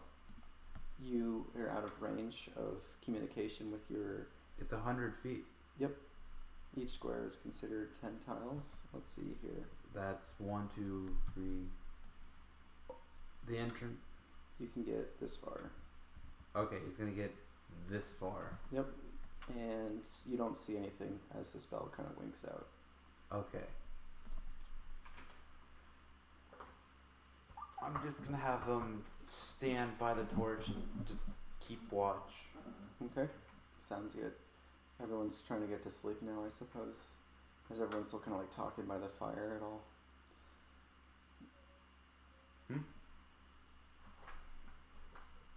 Okay, you're just kind of bracing it with some things. Okay, Luna, you got your sleeping bag out, or your something like that. I don't quite remember exactly what you said. Okay. Does anyone like kind of want to like talk, like any like chit chat or whatever, or do you want to just skip to the end of the long rest? Oh, Thaddeus is out like a lamp. Okay.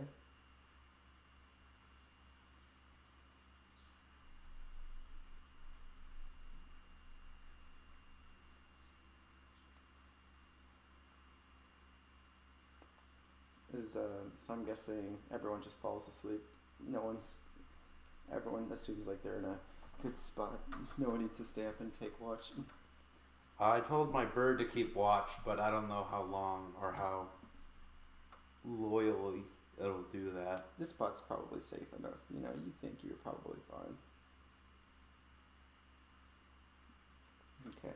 Imagine everyone just kind of like falls asleep. Everyone.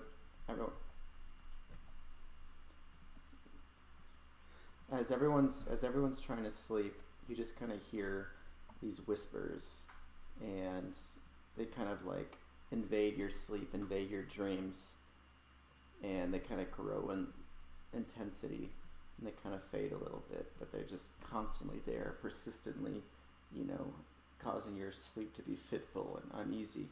You're not quite sure who these people are, what these voices are coming from, these whispers. You can't quite tell the gender or sex. It seems like to be, both male and female, and, you're not quite sure what race at all, or if they're dwarven or what. But they just kind of haunt your sleep, and everyone sleeps kind of uneasily that night. Is that a long rest, though? This is a long rest. Everyone gets their full health back and spell slots, but you don't get any hit dice back. You don't get any hit dice.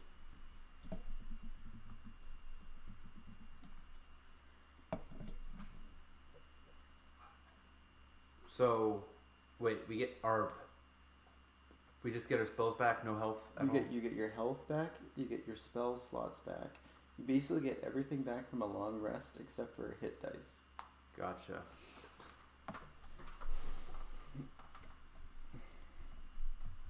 I'm pretty sure that's what happens. Let me take a look.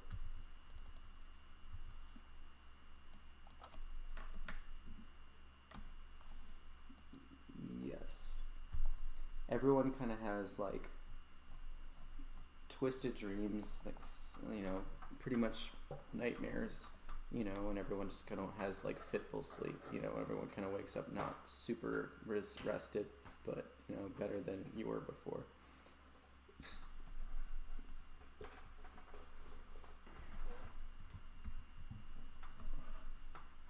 But it seems nothing has attacked you during your sleep. You're not quite sure how long you were sleeping either. It could be like 8 hours, it could be, 12.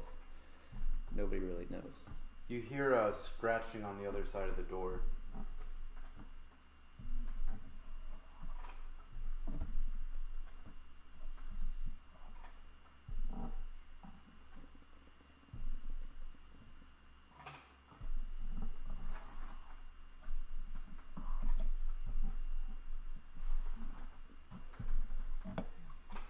I did too, Sonny. I was sitting at my own funeral, and they're squabbling among each other for the plot of land. The scratching on the other side of the door intensifies.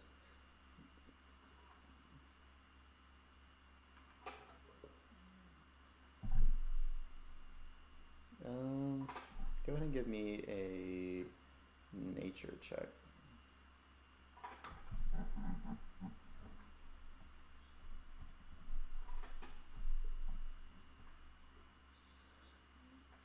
You're not quite sure. You could probably go either way. Yeah, you're a little groggy from your sleep. You're not quite sure what's up and down anymore.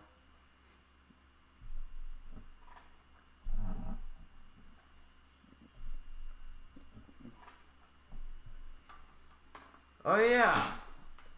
I open up the door. You see a very frightened and spooked out parrot who's been left in the dark for 8+ hours.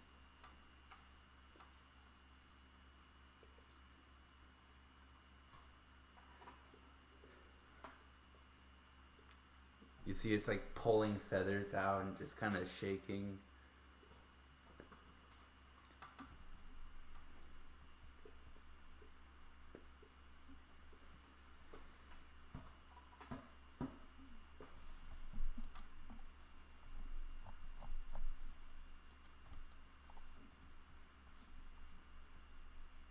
All right. So what's the plan for today?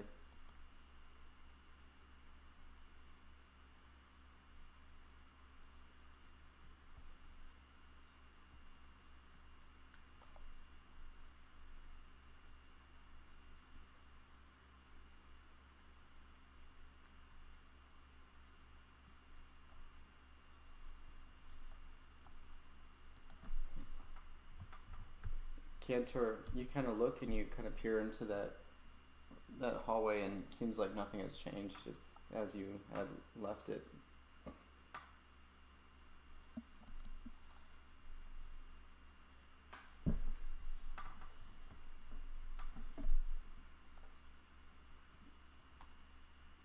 Okay.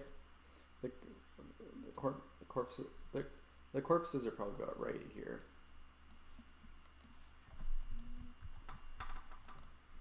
Alright, so as you get closer, you see that the two corpses seem to be a dwarf body and an elf. And the dwarf's body seems to be shot full of arrows. And the elf looks like he's been hacked up a little bit. But the most grievous wound is a single arrow lodged in his head. It appears to have entered through the mouth and pierced the elf's brain.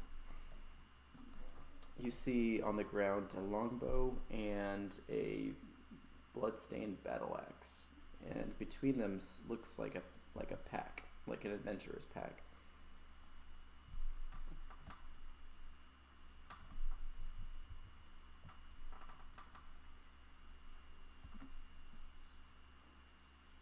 Okay, it's are you like looking through it, or what's going on here?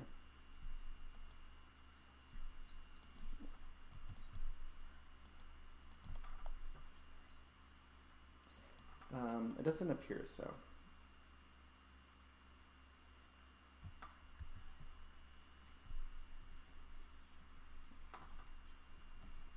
Okay, so inside is a pocket journal written in Elvish, and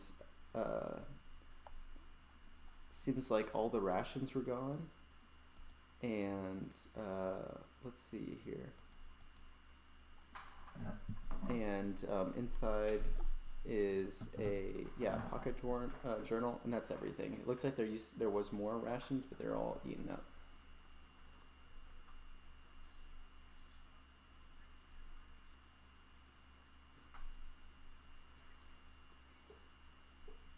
Perfect. We can use it for kindling.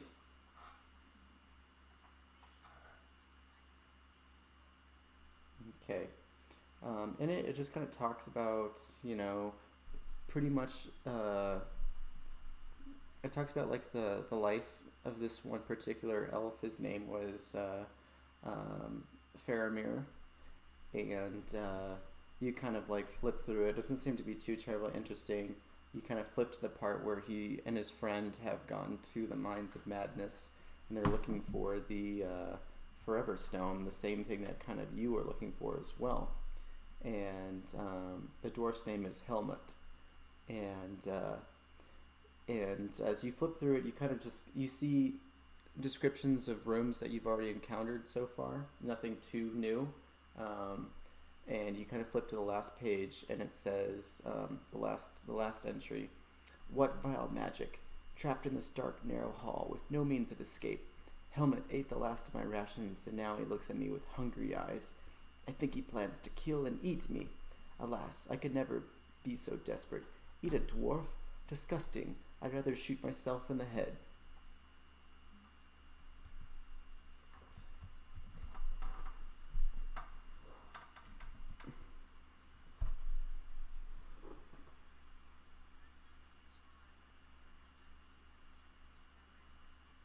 Go ahead and give me an investigation check.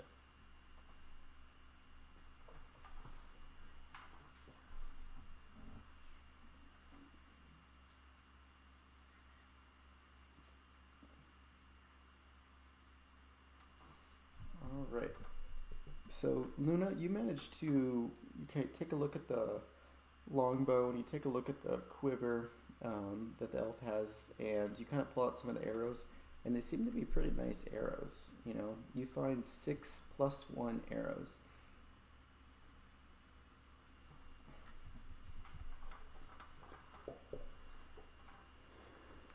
The bow just seems to be like a regular bow.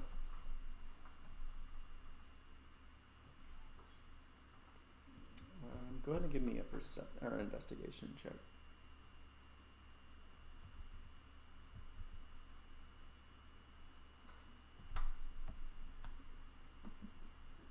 Do you have an investigation, rather?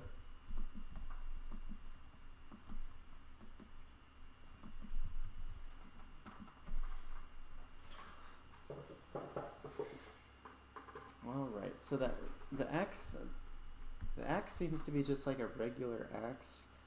It's covered in elf blood, and it seems like the scale mail that he's wearing is non-magical as well.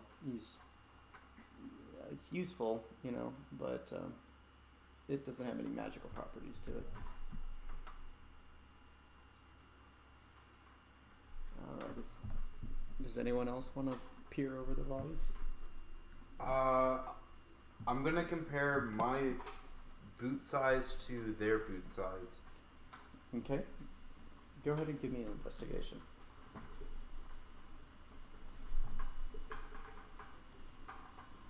Can I do this with advantage because I know my boot size? Sure.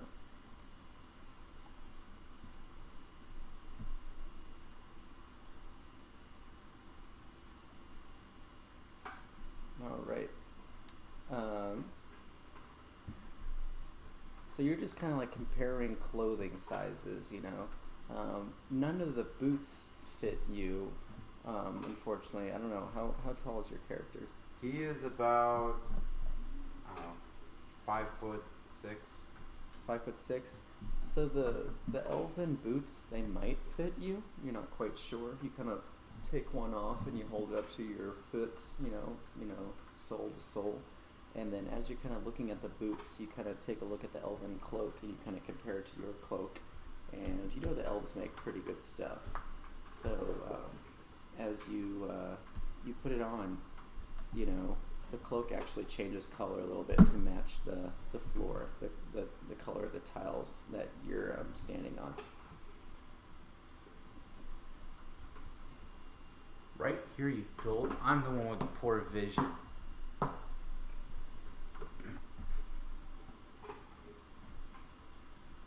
Do the boots fit?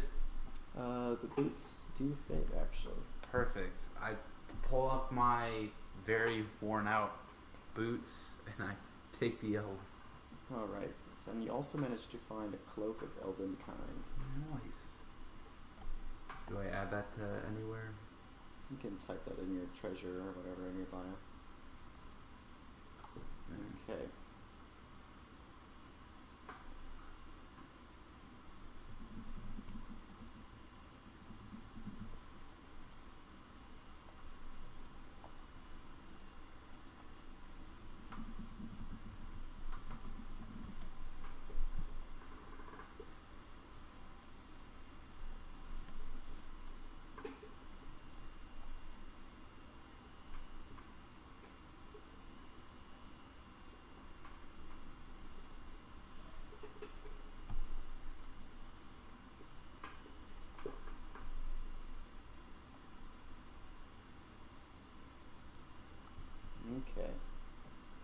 You just pick up the longbow.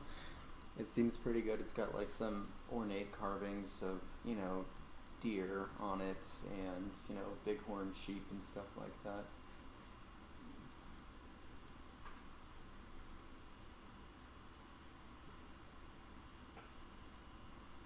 So everyone's just kind of standing around these two bodies in the middle of this hallway.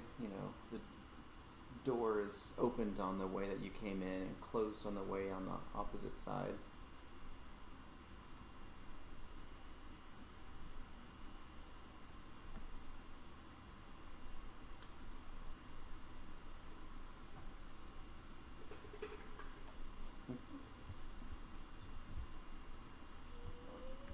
Okay, Cantor and Luna, as you're kind of walking towards the door to the south, it seems like the door is not getting any closer. It seems like the hallway is lengthening. You turn around and you see the rest of your party just standing there by those bodies.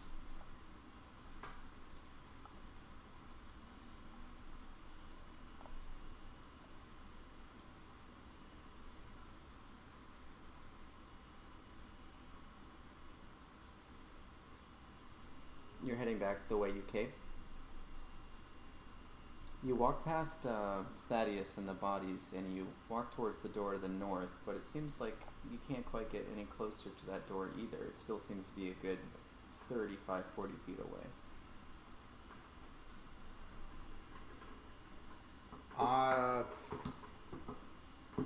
Thaddeus, wait, so I see them walking, but they're not moving at all? Or No, they're walking away from you, but as you look up, you actually see that the hall seems to be lengthening as people are walking towards it. I start sprinting at them. Sprinting at them or at the door? Towards the door, towards them. Okay, you catch up to Luna and Cantor. I keep sprinting. Wait, does it look the same distance? The door seems like it's still the same distance Alright, from you. I'm gonna... It seems like the door is maintaining like a distance of like 40, 50 feet from the closest person. Alright, I'm gonna stop and start huffing and puffing. One sec. Oh god. And You turn around, you see Bismuth like a good 100 feet away, just still standing there watching this go down. I'm gonna... Obviously, physics doesn't work like this, so I'm gonna try and see if this is a illusion spell or something I know. So, with that knowledge arcana? In the future, ask to roll. Okay, sorry. But probably not knowledge arcana unless you can find some like runes on the walls or whatever. So what would this be then? It'd probably be straight intelligence. Alright, straight intelligence. Alright. Should I just take that knowledge arcana? Because it's Sure. You're not quite sure what's going on. Okay. This is the first you've encountered this type of magic before. I snap my fingers, and wherever that bird made its way off to appears on my shoulder, and I'm gonna send it flying at the door. Same thing happens. The hallway seems to extend, and the bird can't quite make it there. No.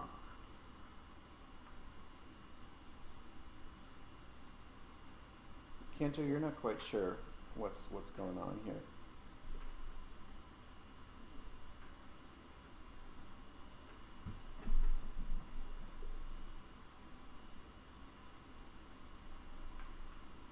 Okay, you fire an arrow down the hall. The hall seems to lengthen, and the arrow just kind of skitters to the ground, 40, 50 feet from where the door is.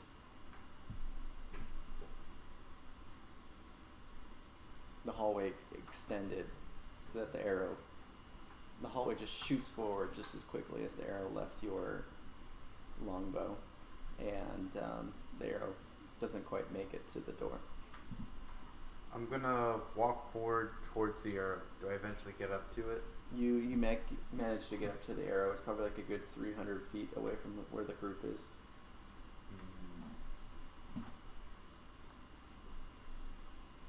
I turn around, face back towards my group, I toss the arrow over my shoulder. Okay. The hallway doesn't seem to extend at all. So like when I turn around, do I see the arrow? The arrow's probably like, 30 feet away from the door instead of 40 feet. I'm gonna walk up to the arrow.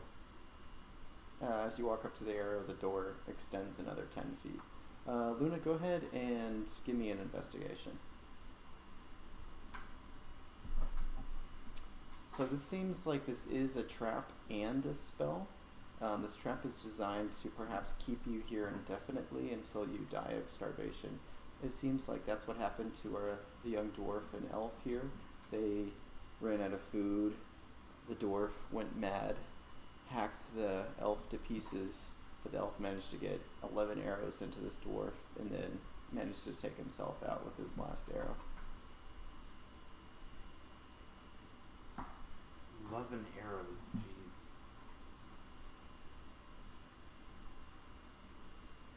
Surely there's a way to bypass this. Whoever put this trap in place, probably.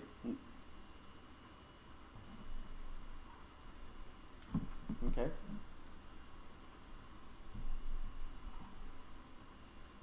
All right. So what's going on here?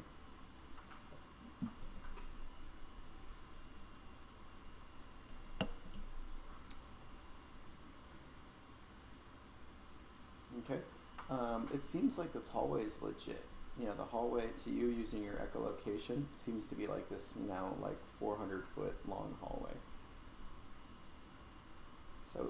So it doesn't seem like the magic is illusionary. It seems like the magic is actually like a transmutation magic. Like the hallway's actually lengthening.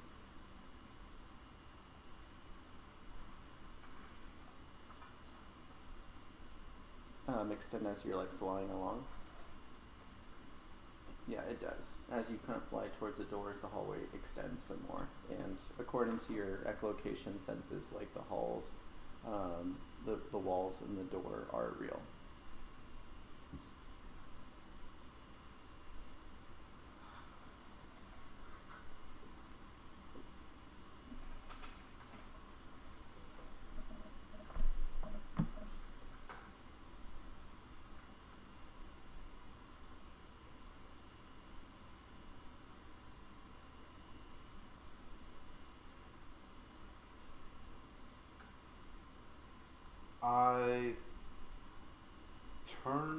I face the party and I shoot a firebolt over my shoulder.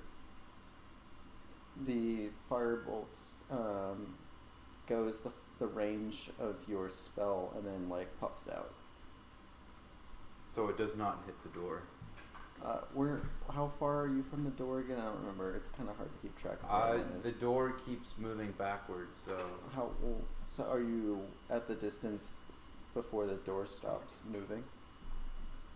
Are you like 40 feet from the door?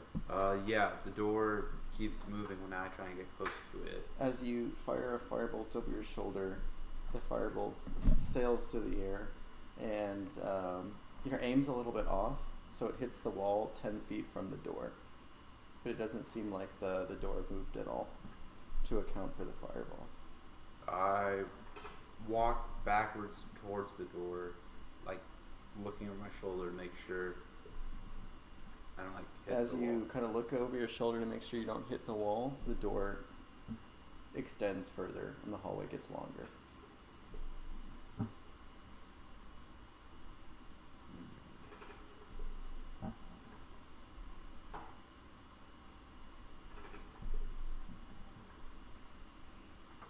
Okay. It takes you a bit, to catch up with them. The hallway's extended. It's probably like a good 500 feet long at this point. Eventually you manage to bump into them and pass them, and you just continue walking backwards.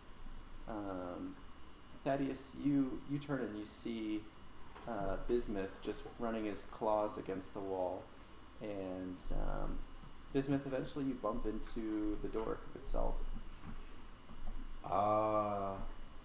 I do what he's doing. Okay, you bump into Bismuth as well. I see how it is. Don't look at the door! I yell at Canthor.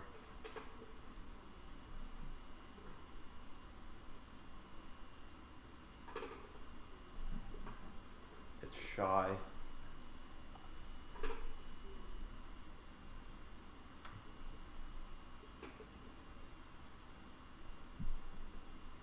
I imagine you're heading towards the southern door.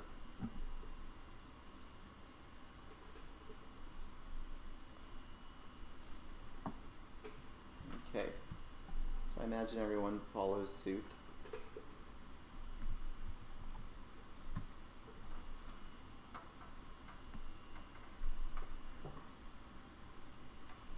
All right.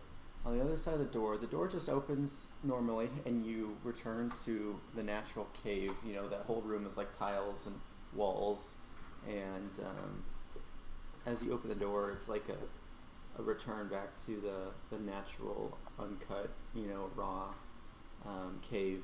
This doesn't seem to be part of the mine. It just seems to be like a natural tunnel, and you turn around a corner and you see stone stairs that are kind of cut into the floor. And they lead further down into the mine. Okay. Here. Let me see. I will blend into the wall, ladies and gentlemen. So I will take point.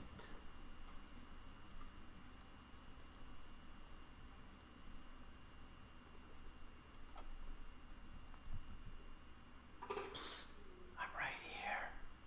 You hear this whispering voice. When you look over, you see this toothy grin. There's a few missing teeth. Kind of poking out from this wood.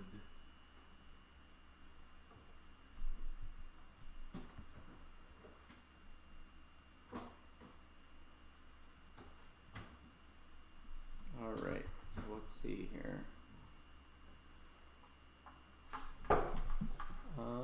So you come to a long, narrow landing between two rough-hewn flights of stairs. Between the staircases, carved into a wall, is a rectangular niche containing an iron hammer hanging from a hook. The hammer is sealed behind a pane of glass, and engraved above the niche are some words in Dwarvish script. And let's see here. Does anyone read Dwarvish? I can.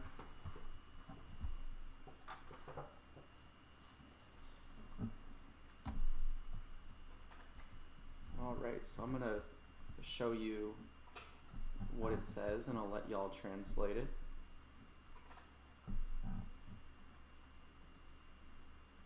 Okay, here's that. And did I give y'all a translating handout? Oh, here it is. And then here's the translation. Homework. So I'll let y'all figure it out.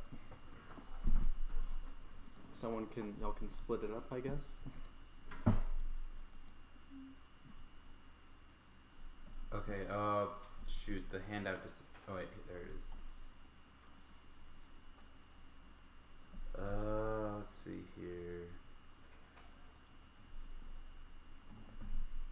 Alright, I'll start at the front.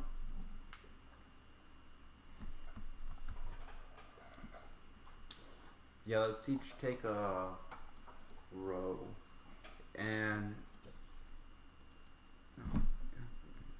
I imagine Thaddeus traces out the alphabet on the dirt and commands everyone to like help him translate it.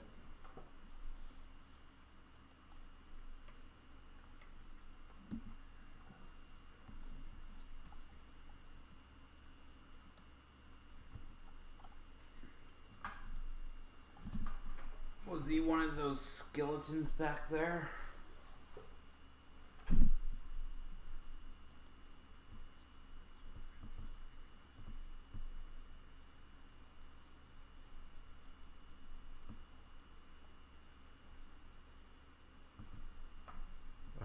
We're all flat in the dirt after a while.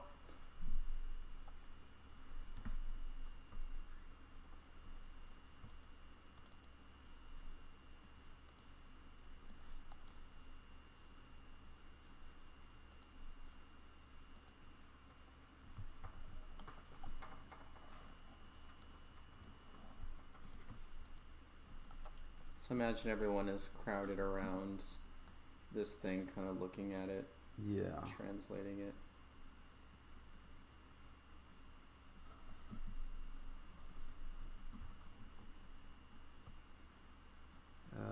First word is in.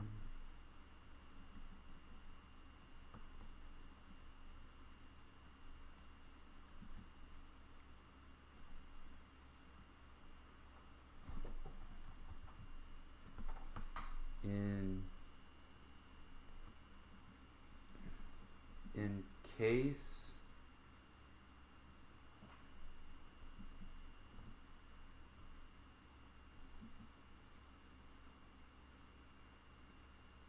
of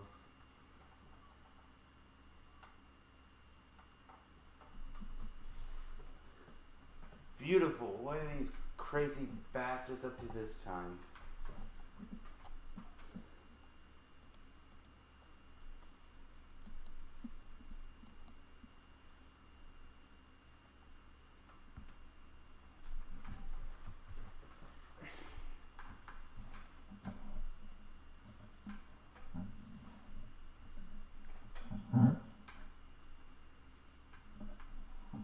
I just need the immortality device to prove and win a 5 gold bet. You see the hammer sealed behind that pane of glass is just kind of glinting in the torchlight.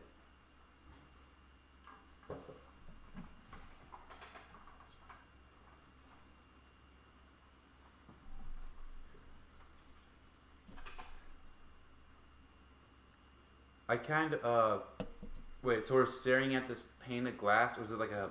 You have a pane of glass. It's got frosted letters on it, and behind the pane of glass is this hammer. It's kind of hanging on a hook. It's made out of like this bluish material, this light blue. All right. Green Thaddeus is gonna wrap his hand in like some cloth he has, and he's gonna smash through the glass. Okay. Let's see here. I'm gonna need everyone to give me a dexterity saving throw.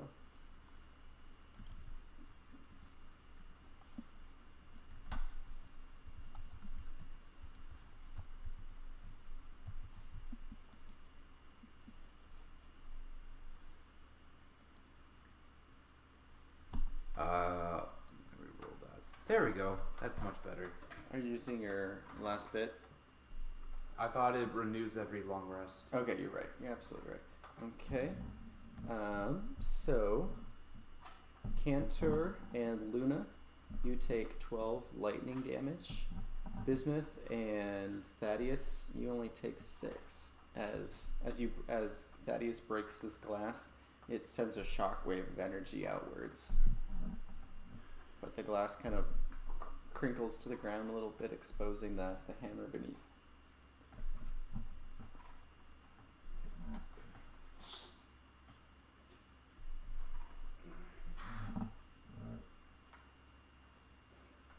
Everything dwarves makes a death trap. That's why I buy a human.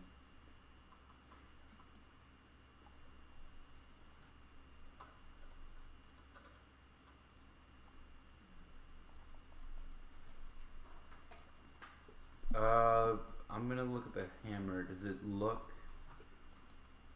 anything special?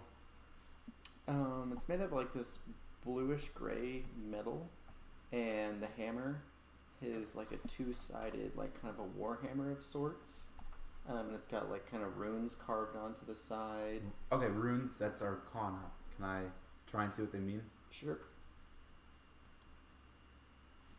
They're kind of runes that kind of increase the mining capabilities, and increase some of the blunt force trauma that the hammer outputs. Oh.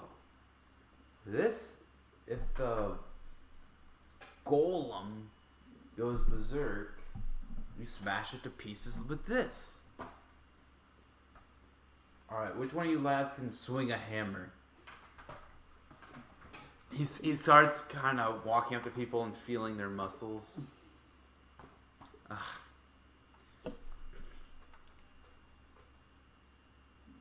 Wait, out out of character. Who has you have a golem?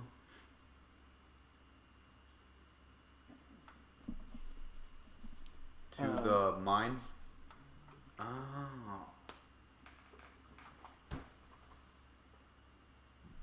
Boy, if anything attacks me, I'm burning it to the ground. Golem, no golem, be damned. And he kind of grabs the hammer and pulls it out of the case. It immediately kind of drops to the ground. He's kind of pulling it. Yeah, it's a little bit heavier than a regular warhammer.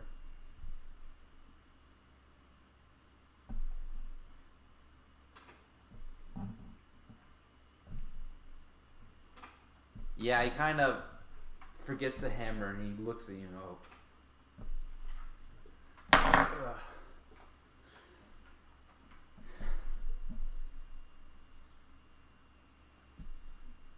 Alright, Bismuth. It is a +1 warhammer. And it is considered magical, so it'll break anything that has like non-magical resistances towards like bludgeoning damage. Yeah, I start kind of like feeling. I imagine you're fairly strong, Bismuth. Wait, are you a dragon? Dragonborn? Gotcha. Feeling your muscles and go. "Ah, if you didn't look like a gecko, you'd probably get a lot of women."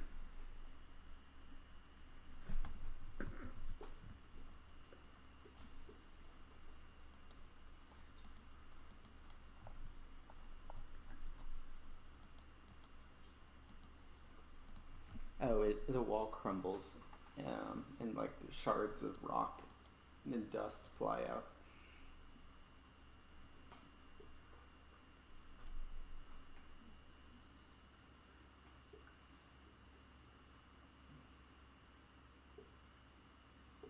All right, what do you think? This is probably a good place to stop, I guess, for this tonight's session. I think so. All right then, Colin, do you want to continue playing, or do you want me to take over your character? Sure. This is a Wednesday night, Tuesday night thing. Tuesday night, yeah. Oh, Wednesdays. Today's Wednesday. What time? What is it usually Wednesdays? Like every week? We start Tuesdays at 10:30. Oh wait, it's Wednesday because it's 1 a.m. Yep. Yeah. I'll keep playing. It sounds fun enough.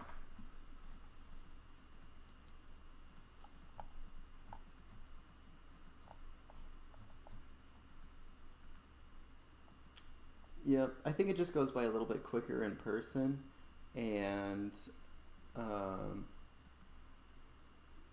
I think I guess people just play until they all die, and I imagine that the DMs are told to go really tough on the players, and if they die, they die. And supposedly Chris Perkins was going around among all the tables as people were playing this game, like each table was playing it, and he would hand out pieces of paper to people that had like either tricks on them or like nice things on them. Yep.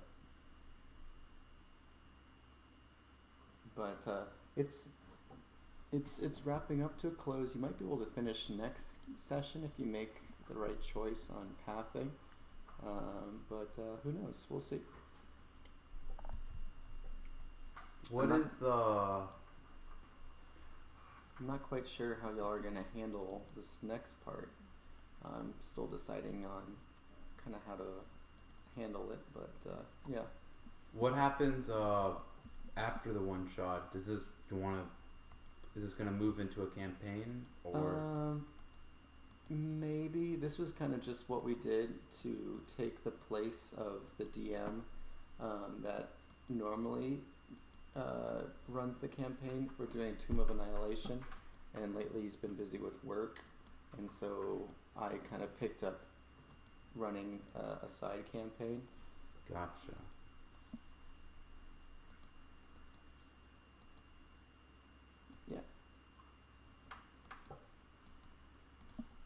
we'll see. I'll try. Yeah, same.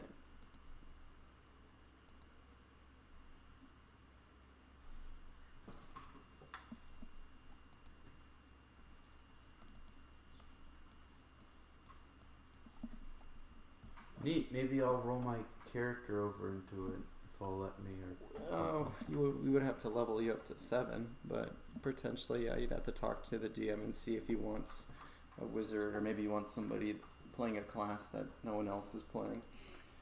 What's the current makeup of the campaign? Like players.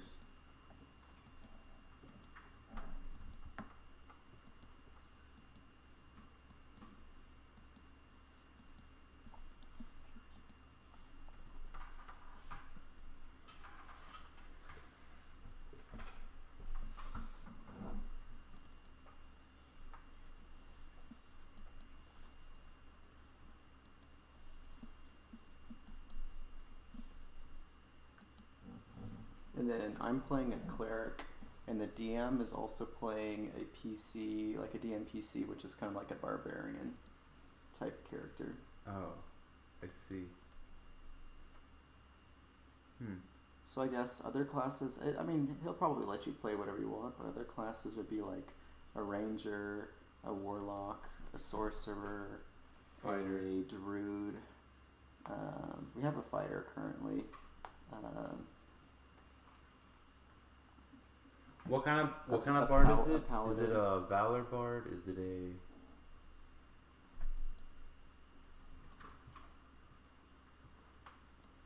I think a spellcasting bard. I'm not sure. College of Lore?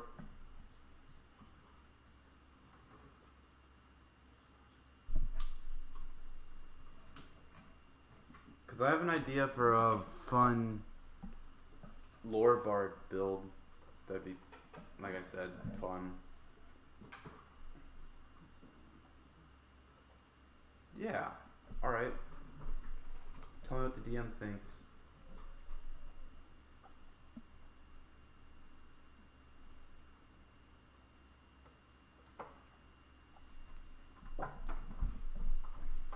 Yeah. Alright, I'm probably gonna. Yeah. I'm gonna probably start heading to bed here. It's 1:30 here.